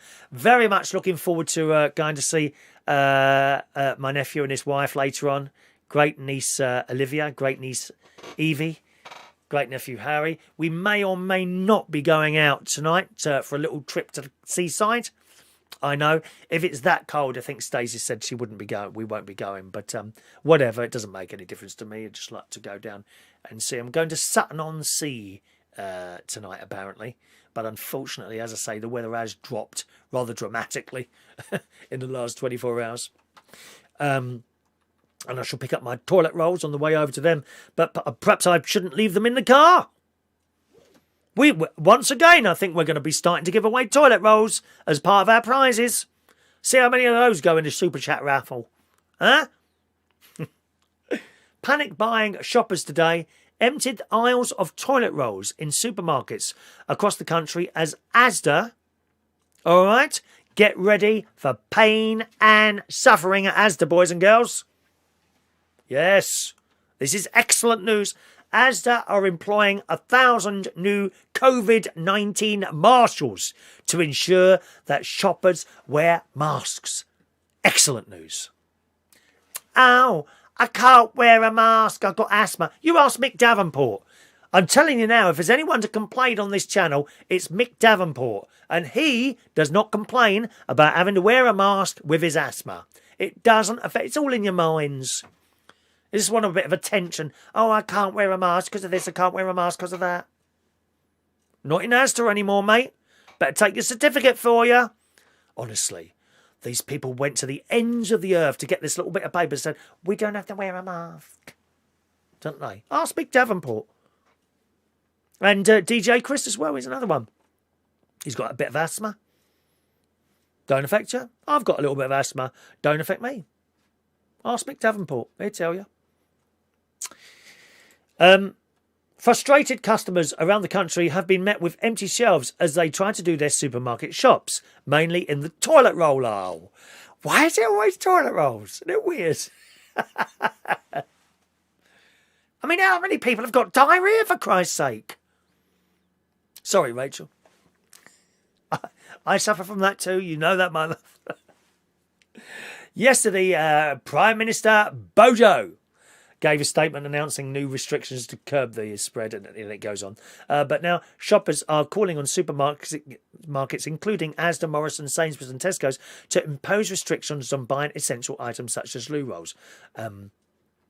Asda has announced 1,000 new safety marshals to help enforce the government's advice to wear and face masks, and will give sanitised baskets and trolleys to customers as they enter the store. Well done, Asda. Well done, Asda. You see,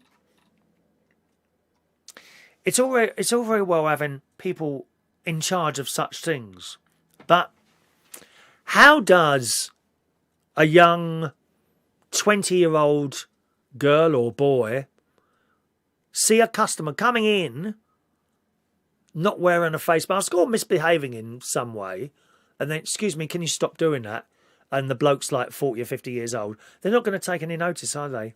That's the problem. Unfortunately, you need people with a bit of beef behind them to manage these idiots who just want to do what they want to do and won't take any notice of anyone else.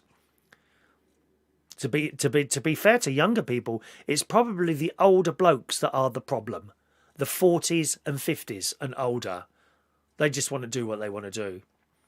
I've come across times in pubs where young lads have been mucking around or a bit boisterous, and I've gone up to them going, excuse me, lads, I said, you best calm down, otherwise the doorman's going to come over and say, oh, okay, Chris. And they just accept it.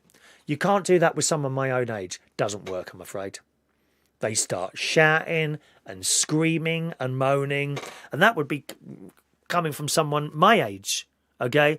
You imagine like a 25-year-old member of the bar staff. Excuse me, could you quieten down? Why should we quieten down? We've spent our money in here and all that business.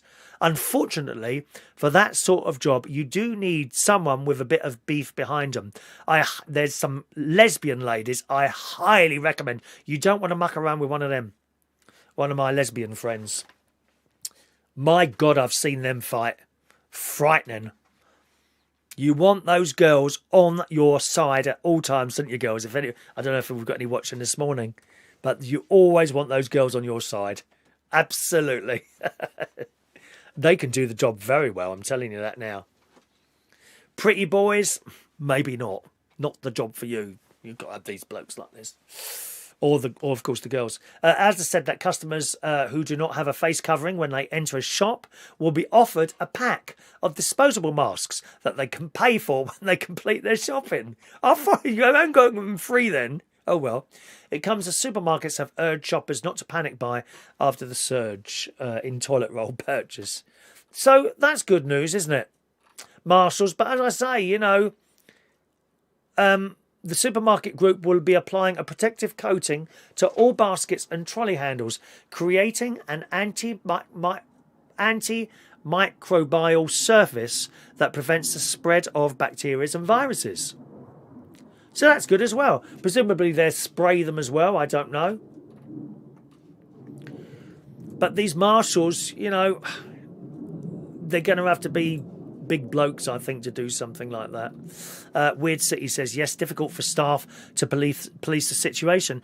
Yeah, in our local paper down south, the local Facebook group down south in Bracknell, you always get the customers on there moaning about the staff. I've just been in Sainsbury's and there's people walking around with no mask. Why aren't the staff doing anything about it? Because they're young staff and they know they won't be listened to. That's why, you silly old bag. Why didn't you go and say something then? It's a very, very difficult thing to sort. It really is. You know, trying to get people to behave themselves when they don't want to know, really. Awful, awful. Anyone saying anything about that? Let's just go back up a little bit here. Where do we get to there? The tin tea spot. I'm loving the sound of your big tin, your dad's tin teapot. I've got to get one. I've got to get one off that old one off eBay will do. I don't want a new one. I want that old, you know, usually they were red, weren't they? Red or brown, I think, if I remember rightly, these teapots. Red or brown they were, weren't they? John, Dad always put loads of tea leaves in a pot, really strong builder's tea for us. Absolutely, John. Same here, mate. Are you the same now? Not much milk. In actual fact, you might know I showed you the Yorkshire tea. Yep, that's about to go in the tea now because I've run out of me other tea. I must get some more tea in, actually. In fact, I usually order it now from Amazon. I get a catering pack of PG tips. Great big bag like that. It's about 10 quid. That's all it is. Very good. And the supermarket own brand, loose leaf tea, tends to be quite good as well, actually. There was one I tried. I didn't like it at all. And I'd paid extra. You know, it was one of the posh teas. Oh, it's blooming horrible. Like cat water. Peter Wright, his normal speed is 53.3 down and 19 up. 19 up is good. Who are you with, Peter? Have you got a cable coming in or are you on one of the 4G networks? There we are. Fun things to do with tech. I put mine on the roof. He gets a 70 meg download and 25 up. It was 21.9 down and 6 up. You see? So it's worked for you as well. Wonderful. I mean, those aerials are the way to go, I think. Heidi, but presumably you've got someone to put that up for you, have you? You know? I mean, my brother-in-law put mine on. Don't be asking. Do you want me to come and help you, Heidi? I got my glue gun. I could put a little pole on the side of your caravan with my glue gun. Very happy to help, Heidi. So, in all honesty, Heidi, I'd get a TV bloke to put a pole up and then put it on top of that. And then face it, sideways, so that the way the wind comes on here, it comes from the field. Face it sideways, because it doesn't matter what way it points, it picks it up from all over. I hope that sorts it out from you. And really, Heidi, the higher the aerial, the better. But you are limited on that 5. Mine could actually probably go up another 2 metres, but it's working perfectly all right now, so that's it. Pole. Or maybe you could attach it. Have you got a TV aerial? Well, I don't know if that would affect the TV, though. If you had a mobile thing next to a TV aerial on the same pole. I don't know if that would affect that. Maybe Tech Sparky would be able to help us with that one. He seems to know all about that sort of stuff there. East Coast, let me know where you're parking, Sutton. I'll pop down for the loo rolls. Leave a sticker too. I ain't telling you, mate. We'll probably go in the fun bus. Because one of my nephew's daughters is severely disabled, they have a black bus, like a converted transit type thing, we'd probably go. It was known as the fun bus. It's not. It is the fun bus, and I'll probably go in that and leave my car at my nephew's. If I do take my car, it will be covered over, so you won't know what it is. Broadbandsbuyer.com. Oh, that's one I haven't heard of. I'll have a little look at that later. Have they got other gadgets on there that I could need? Fran says, good Asda, no mask, no shop, simple. I agree with you, Fran. I so agree with you. I like to stick to rules, don't you, Fran? People just don't want to do what they're told anymore, and that's why we're in this blooming situation now. Andy V, we had a security guard at our local Asda. He couldn't run a bath. Was he not very good? Couldn't run a bath.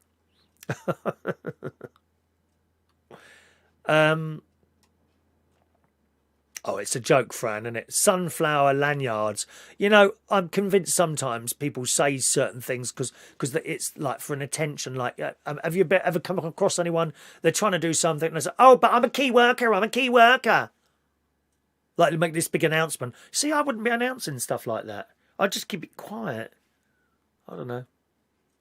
There you go. Fun things to do with tech. Coming out with a little bit more advice there. Thank you there.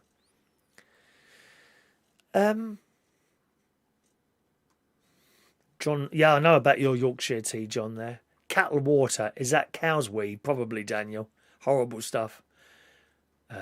PG tastes rank. Now they use biodegradable bags. Bags, dear? You're not paying attention, are you, East Coast? Bags? Certainly not, my friend. We have loose leaf tea. There's no bags here, dear. Loose leaf tea only. Those bags have got plastic in. Did you know that? A lot of tea bags have got plastic in. I only discovered that the other day. Paul and Lou says his download speeds are awful. Are you on the 4G broadband? I'm surprised how many people are actually on the the 4G broadband, really. I thought it was just me. My friend DJ Chris, he's not with us this morning. He's on the 5G broadband because he's in London. Oh my God, the speeds. He had nearly 500 meg coming down the other day. 5G broadband in London. And I think something like 30 going up. £20 a month? £20 a month, mate. You can't go wrong, can you? See, the one thing with my Virgin broadband is that the upload speed is so slow. 6 meg. It just about copes, to be honest. It just about copes. But the 3G broadband here is 25 up here. You can't go wrong. We've got a super chat. Ooh. Thank you very much. Thank you very much to, who's this from? Weird City. Weird City, £5 super chat. Let me give you 5 free raffle tickets, my darling. Okay. Next week's prize is one of our delightful clocks. I've had another one made. So that's the prize next Thursday, okay? So £5 super chat. Let me give you 5 free raffle tickets. Where are you, Weird? Can I just put Weird on there? That'll do, won't it? Everyone knows who that is. Draw for this one will be next Thursday. I'm sure I haven't got one to show you here, but you will be able to see it. I should be here Saturday. I'm sure I'll be here Saturday morning. It'll be a shorter show Saturday morning. Okay, there you go, darling. 264 to 268, although you won't need to know the numbers. We read the names out on those ones. Now I go in there for the clock next Thursday. Thank you very much. for that tip there. I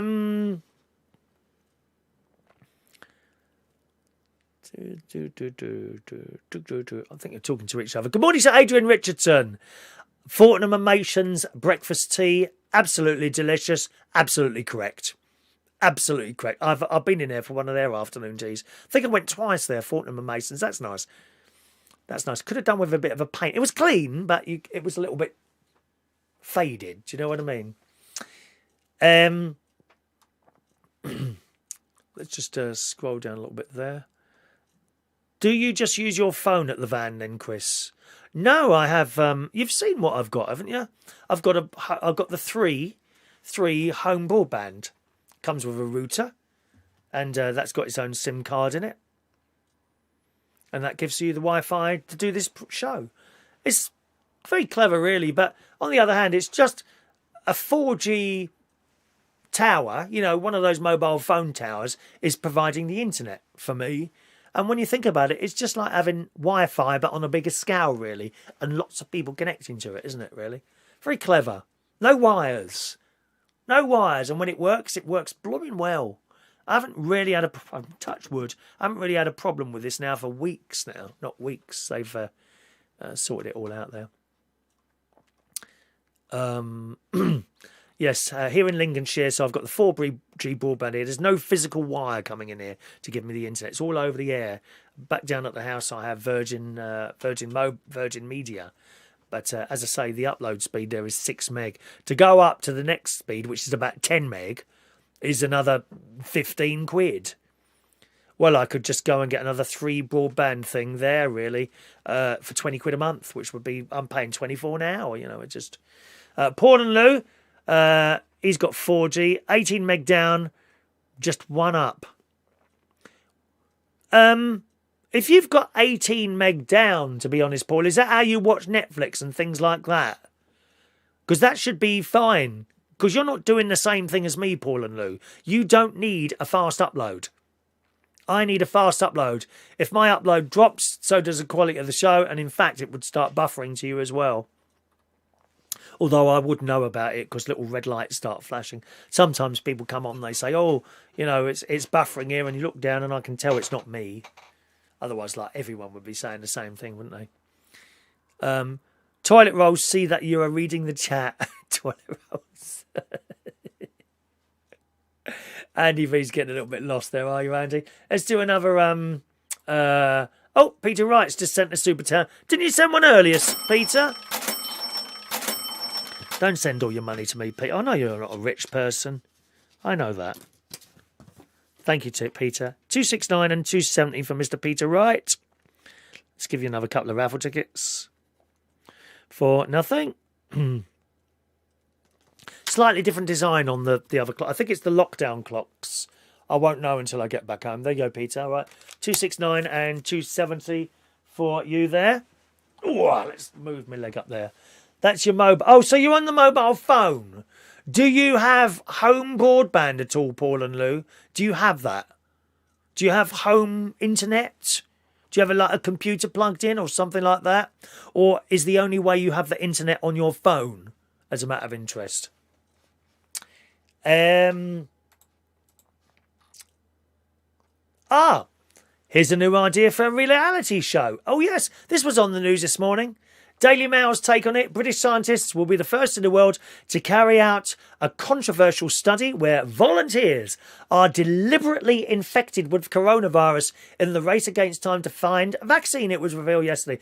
It could be like a reality show. It's going to be called The Challenge Trial. Who could be the host for that? Oh, please, not Ryland Clark again. Not Ben Shepherd. Not Philip Schofield. Not even... Who else? Holly Willoughby. Let's have someone new. I know. I could do it. And a very good morning to you. And welcome to this week's Challenge Trial COVID-19 test. Ba-da-ba-ba-da-ba. And audience start clapping. Virtual audience, of course. So it'll have to be canned clapping. Da-da-da. I come downstairs as they light up. I've got my microphone there. Good evening, everyone. Good morning, everyone. Morning or afternoon? What time do you want that? Oh, no, we can't do morning because I wouldn't be able to do this. Wouldn't be able to do this. I'll probably have to read off a bit of a script or something like that. Blimey, another super chat. You're getting very excited this morning, aren't you? What's all this cash coming in for? Did I do something? Have I done something right today? Is that what it is? Have I done something right today? Thank you, Colin. 271, 272, and 273 for young Colin K. There you go. 3 tickets for you. You might win the clock next week, okay? That's next Thursday. There you go. All right, thank you very much for that. I'd probably have to read off an auto cue or something like that. That would be all right. I could do that. And please welcome the first infectee today. It's James Stewart. Dun, dun, dun, dun, and these doors open and James comes in. Hello, James. And how are you today? Where are you from? Oh, I'm from Birmingham. And let us know, what do you do for a living? Oh, I kill cats. Okay. And tell us, why do you want to be involved in our COVID-19 test? And he goes into some sort of spiel. Okay, boys and girls, it's time for that moment where we infect the patient. Music. Ba, ba, ba, da, ba, ba, ba. Please welcome to the stage, Dr. Frankenstein. And then smoke comes out. Like that. Smoke pouring out. Okay? And then down out comes another set of doors open, and this bloke comes out with a long grey beard and a tray with a syringe on it. And now the contestant is going mad. Is he scared? No, he's excited to be on the show. Just like on that other thing with Leslie Crowder. Coming down the stairs. Oh, Christ, what's it called? John Aitken, tell me. Oh, The Price is Right. He's now screaming, jumping up. Yeah, I'm excited. I'm going to be infected. I'm so excited. Okay, sir. If you'd like to take a seat there, and he sits there. Close your eyes for the surprise, and then the injection goes in his arm. Like that. How was that? Oh, I'm so pleased that you've infected me. Thank you very much. Achoo! And then he immediately starts sneezing. And then someone says, my God, was it that quick? And then the contestant goes, nope, I was only joking. Won't be the same 3 days later, mate. I'm telling you that now, sunshine. You might not be smiling then. But I do feel something like that could be turned into a reality show. A reality show. Do you like that? Who wants to go in for that? Let's have a look at one of your names. Let's choose a name. What about you, Andy V? Is that something that's appealing to you? To go on the new reality show, The Challenge Trial, to be purposely infected with coronavirus to see what happens. Presumably they give you some sort of drugs as well to try out them. Participants will be infected with the virus after being jabbed with a vaccine. So you get the vaccine first, then you get the virus. Between 1 and 200 participants. Plenty of room for all of you, my darlings. Hopefully not too many of you will die. We can't afford to lose viewers on this channel, my love. Things are getting desperate here. They're just going down and down, down, down, down, da, da, da, da, da. Ba, ba, ba, ba, ba, ba, ba, ba, ba. Ba, ba. Oh, here we go. The Tourette's has started now.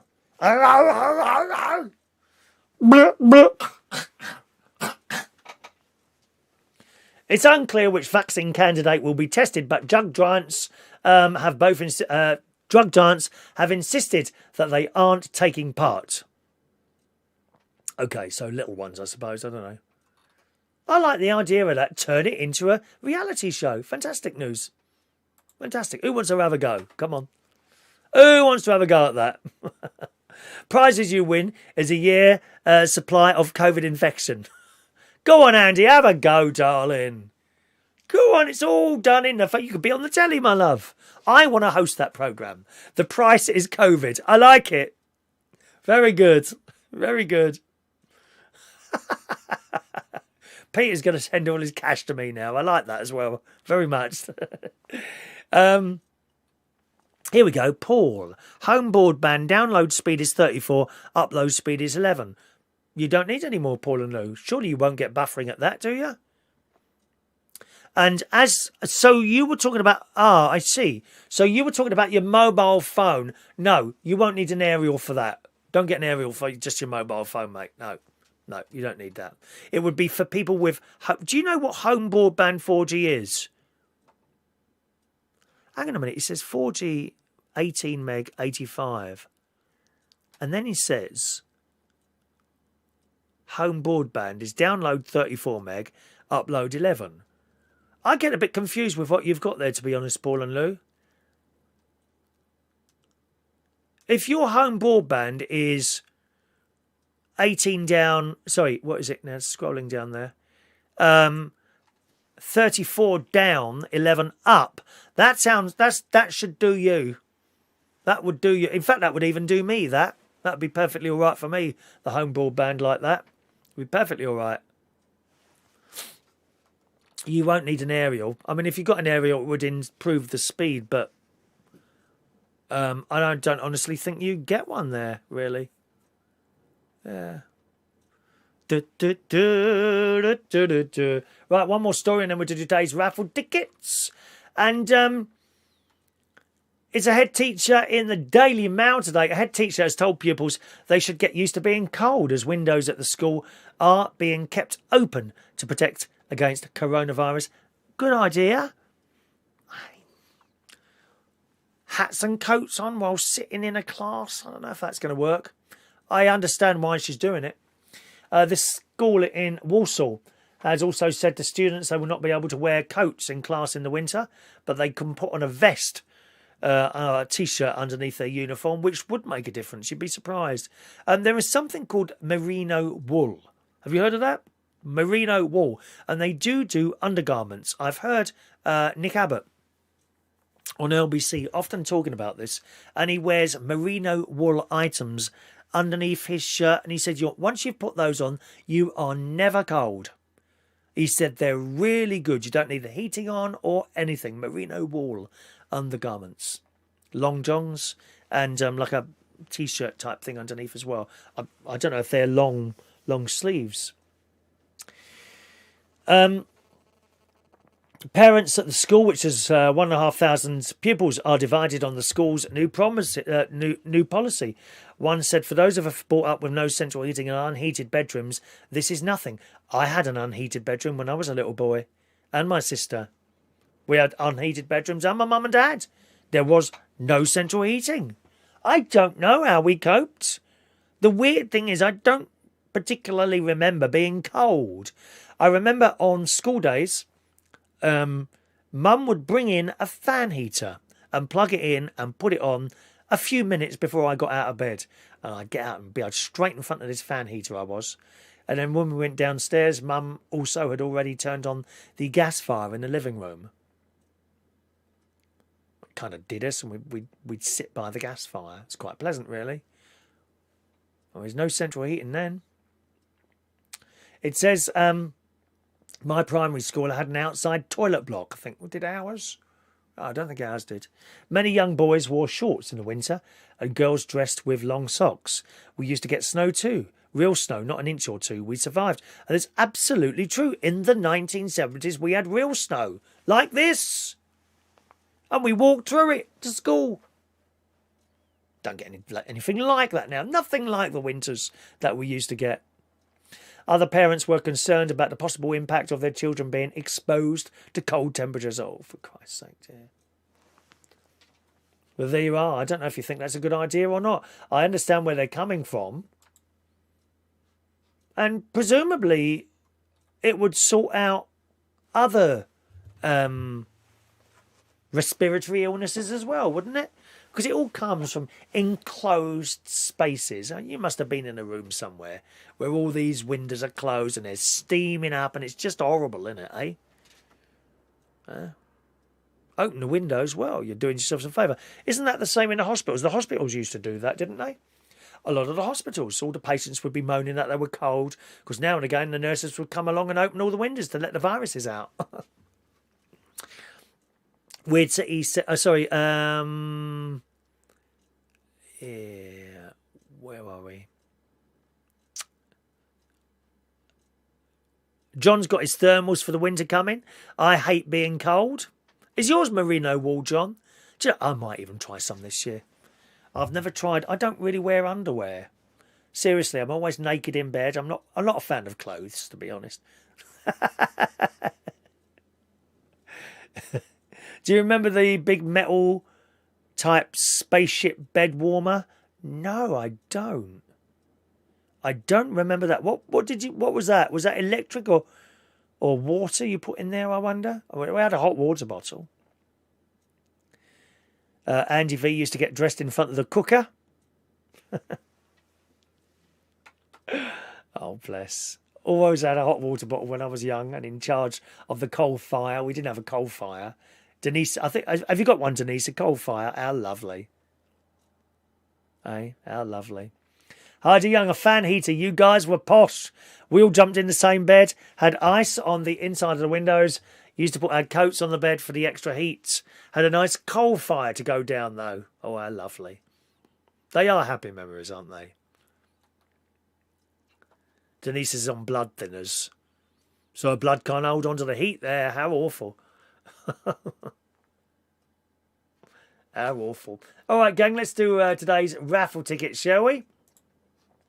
If you'd like a raffle ticket, please speak now. Let's have a look on our little texting phone thingy, whatever. Rachel. Maureen. Here we go. We want blue tickets. Bum bum bum ba da da da da da da da da. Tickets are standing by now. There we go. Right, Maureen. Ticket number 336 for Maureen. Ask for your tickets now, my loves. Tony King 337. Fran Green 338. Colin K 339. Jason Hughes 340. Michael Parman 341. Have you found a snake in your toilet before, Michael? There's our Jeff 342. Diane Jeb 343. Oh, I've lost it now. Where's that gone? Where did Diane? There we go. John Aiken 344. Denise Andrews 345.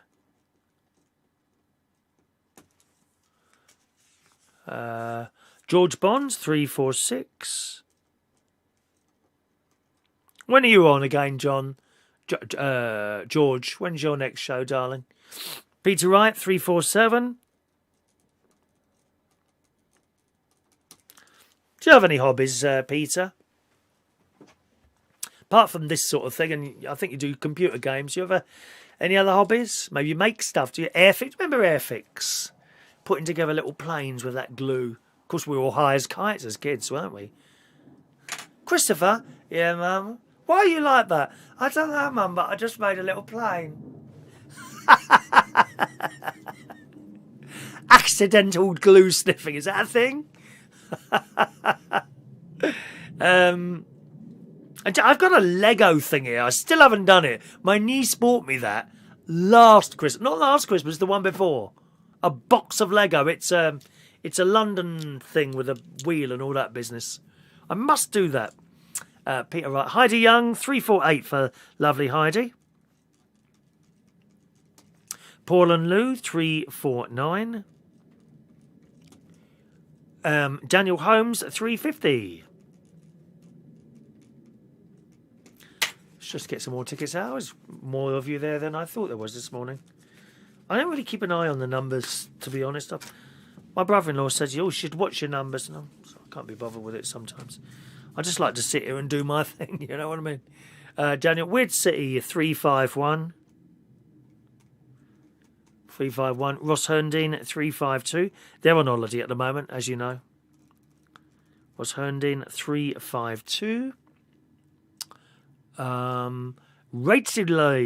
Rachel Baby, Queen of TikTok, 353. Rachel Wheatland. East Coast, 354. There's East Coast. Let's just scroll up a little bit there. Ah, Shania's there. Hello, Shania. Sitting there quietly. She is a silent viewer today. Or, no, you're not a silent viewer. You are a secret viewer, aren't you? There's a difference. There's a difference. There are silent viewers, those that are watching the show but are not bothered, that people know. And there are secret viewers. Secret viewers are the ones who are watching at work with their phones, carefully hidden under their tables, like some people try and do, cheat on quiz show nights. Yes. East Coast. Shania 355. Shania 355. Gary Ross 356. 2 tickets, Gary. Gosh, there is a lot of you there this morning. I never realised. Being nosy. Who is Maureen? Who is Maureen? How rude. She won't like that.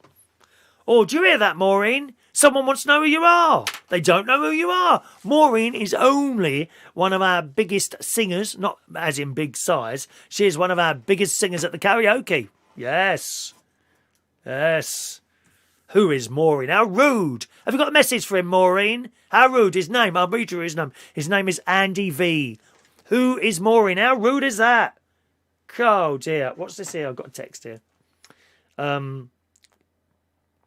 That's Maureen's text there. So you got a show today, have you, Gary, George? What time is that? What time is your next show there, George?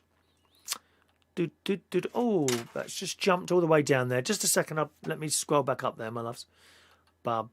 George likes to do my shows all over again, don't you, my darling? You carry on, and if it makes you happy, then I'm happy too for you, George. Don't take the notes of anyone else, my love. Just carry on, dear. Carry on. Shania, Mick, where are we? Michael Pullman. No, he's not found any snakes. People normally find them in your car while driving. Oh, my God. On another note, I found a few in my chicken pen. If you've got pets, carpet python like to eat small dogs and cats. A whole cat. God, how awful.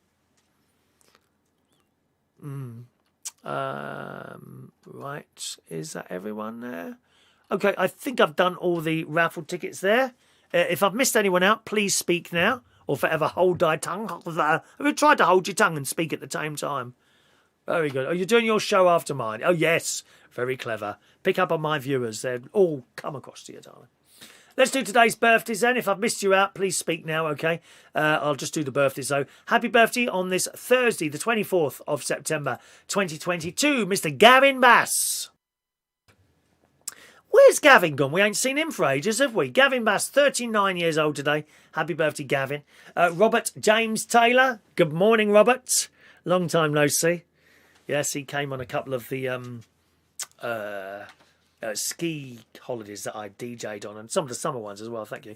Good morning, Robert. Happy birthday to you, and say hello to your other half as well. Hello to the lively David Anthony.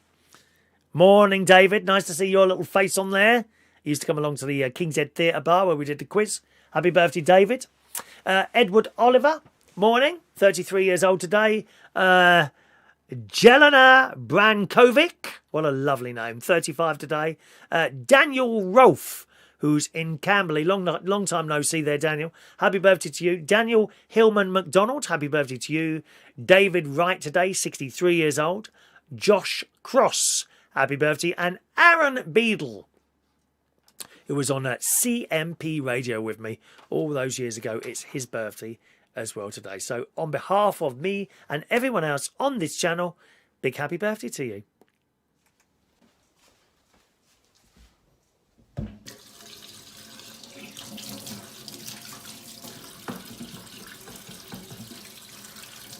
Happy birthday to you. Happy birthday to you. Happy birthday, happy birthday. Happy birthday to you. Twice, coronavirus. Happy birthday to you. Happy birthday to you. Happy birthday, happy birthday. Happy birthday to you. Happy birthday. Just checking out. I think we've done all the raffle tickets. We're all up on that today, aren't we? Oh, just a minute.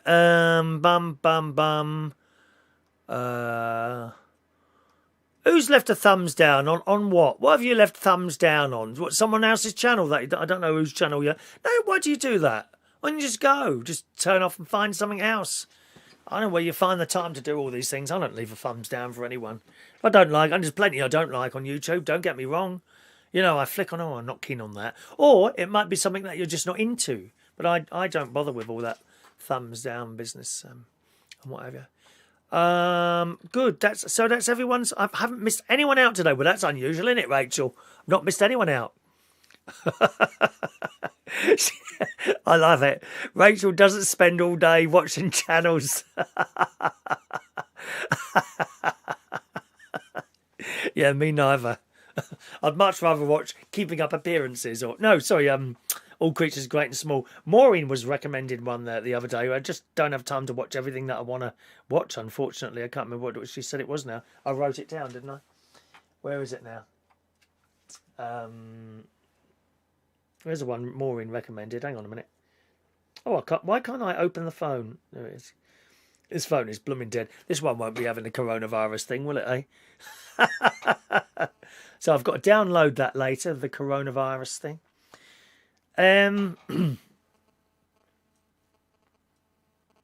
Where is it? There she is. Maureen. Come on, why is that not working? Who's Andy? Has he not been to Central Station? No, he hasn't. Maureen is a nobody, darling. How dare he say that? Who's Maureen? He's a nobody, Maureen. Don't take any notes of him, my love. Okay? Rude. I'm just trying to think. Yeah, I've got it written down somewhere. Maureen recommended. Perhaps it's a different text, is it? I don't know now. I can't find it now. I'm sure it's on there somewhere. But, no, I've got all these old... I must delete some of these messages on there. I'm getting confused. Where is it now? Social Dilemma. I want to watch that film. Cake Maker, which was recommended by Mike Rees-Ponto. It's here somewhere. It was a BBC show, wasn't it, Maureen, if I remember rightly? Maybe you remind me tomorrow, because I can't find the bit of paper now. Okay, let's... All right, we're going to play our daily game of bingo now, boys and girls. It seems you did get your tickets this morning. It looked a bit odd to me when the tickets went, so I resent them. You might did you get tickets twice, by a matter of interest? Did anyone get tickets twice this morning? Maybe, because if you didn't, then obviously the first one didn't go for whatever reason. All righty. Okie doke, boys and girls, it's time for our little daily game of bingo. A daily game of bingo. And as always, we play for the full house. You need to mark off all the numbers on your bingo ticket. All right.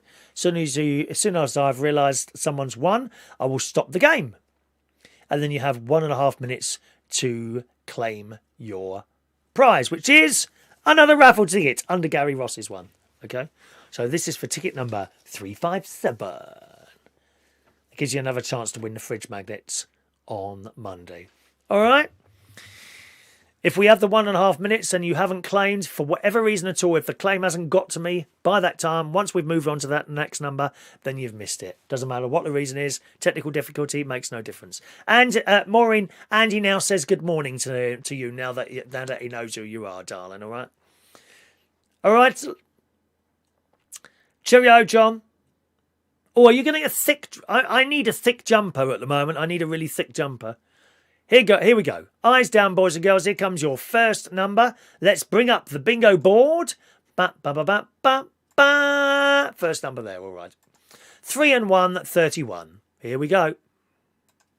7 and 9, 79. All the sixes, clickety-click, 66. 1 and 9, 19. All the threes, 33. 3 and 2, 32. 7 and 5, 75. 2 and 8, 28. 3-0, blind 30. 4 and 5, 45. 4 and 7, 47. 5 and 9, the Brighton line. Woo, woo. 2 and 1, 21. 1 and 6, sweet 16. 8 and 3, 83. All on its own, number 1. 2 and 6, 26. 6 and 9, 69. 6 and 2, 62. 6 and 3, 63. All the 7, 77. All on its own, little number 9. All on its own, number 3. 5-0, blind 50. 7 and 8, 78. All the ones, legs 11. Can I just move my keyboard a little bit closer? Oh, it's Daniel Holmes. Stick it there. For his prize. I think I'm pulling a muscle here a bit. There we are. Let's get more comfortable. That's better. 8 and 5, 85. 4-0, blind 40. Oh, dear. Have you seen what Andy just writ there? Sorry to spoil it for you, but Santa's not real. Oh, you wish you hadn't have said that before Christmas, mate. You won't be getting any presents this year. Santa's not real. Never heard anything like it. Thank you, Maureen. That programme is called Land's Girls. You will love it. BBC iPlayer. I'm going to watch one of those today, Maureen. All right, darling. Hope you're keeping safe there, my love. I know you're in London. Land's Girls. Be very safe, Maureen. Don't take any risks. Hey? I'm thinking Easter for the karaoke. Seriously, I'm thinking maybe Easter. Maybe. All right. Yeah, Andy V. Santa is not real. You won't be getting nothing then, sunshine. Tell him, Fran. No presents for you, mate. Santa's not real. What a load of codswallop you're talking this morning. I suppose you think fairies aren't real as well, do you? Can't you see one sitting here doing a show then? You blind? You got trouble you're seeing? Have you been to the opticians recently? Santa's not real.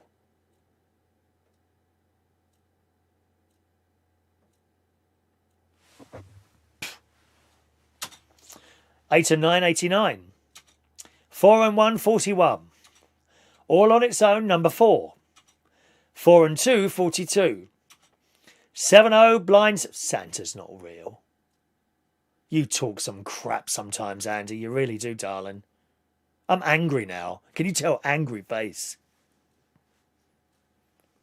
Santa's not real. Tell him, people. 7-0, blind 70. 6 and 5, 65. 6 and 7, 67. 7 and 6, 76. 7 and 4, 74. There's always something very special about sitting on that old man's knee. When he got out his Werther's Originals. 5 and 8, 58. 8 and 7, 87. I've never looked back since. 8-0, blind 80. 3 and 9, 39. 4 and 9, 49. Jason's never seen an angry fairy before. Well, you want to watch out for those, sunshine. Angry fairies can do an awful lot of damage. All on its own, number 7. There you are, see? See, idiot? Look, Rachel once caught a glimpse of the tooth fairy. Santa doesn't exist. 2-0, blind 20. 1 and 5, 15. What do you think, Peter Wright? What do you think of that ridiculous comment that Andy V has made? And this is what I mean by stupid comments on this channel. Santa doesn't exist. Yes, if you just ridiculous. Can't believe that. What that's the most ridiculous statement I've ever seen on a YouTube channel. I'll have to ask my nephew. He's head of YouTube, Gary Butler. I've got a good mind to just stop the game now and go. I'm very angry.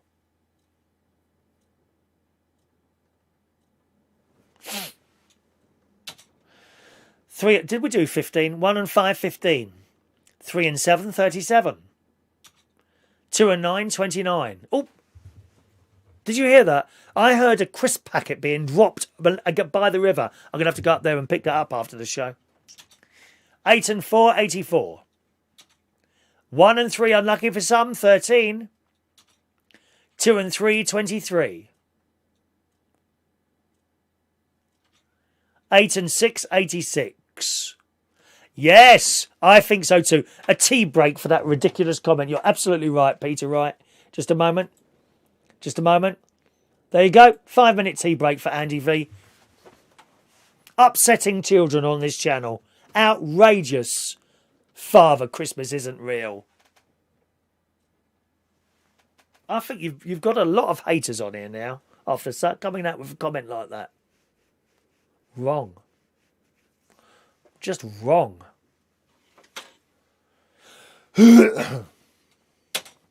All the 5s, 55. Let's try and finish it now before we... Let's finish the game quickly now so we can't come back before the end of the show, right? 3 and 8, 38. 6 and 8, 68. We've got 5 minutes, haven't we? So 1 and 7, 17. 1 and 8, 18. 7 and 2, 72. 1 and 4, 14. 3 and 5, 35. 2 and 4, 24. 4 and 6, 46. 4 and 3, 43. 3 and 4, 34. 8 and 2, 82. 4 and 8, 48. All on its own, number 5. 7 and 3, 73. 5 and 3, 53. All the 4s, 44. All on its own, one click, number 6. 1 and 2, 12. 5 and 7, 57. 7 and 1, 71. 6 and 4, 64. 2 little ducks, 22. Come on to these, quack, quack. 2 and 5, 25.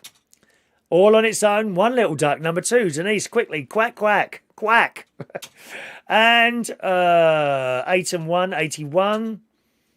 And 5 and 1, 51. 51, we've got a winner on 51. Please claim quickly. We need to get off now within the next 3 minutes, otherwise he can come back and moan. Rachel, what I said about Jack Frost, Mayor, he works fast. You can feel the cold chill as he sweeps past you. I like it. There's no appeals on this programme, Gary Rods. Appeals? Are you for real? Appeals? I don't think so. You can appeal if you want. £25 super chat, that. We've got a bingo claim by Michael Bowman. Yes, indeed, Michael. You have a win there. I can't find the clock now. There it is. Michael Pullman is claiming for the bingo. Here we go. Michael Pullman's numbers are 5, 16, 21, 23, 31, 41, 45. Last number 51, 55, 63, 64, 73, 76, 81 and 89. Michael Pullman, thank you. Ticket number 357 for Michael Pullman. Anyone else? Michael Pullman. We've got another winner there. No one else claiming?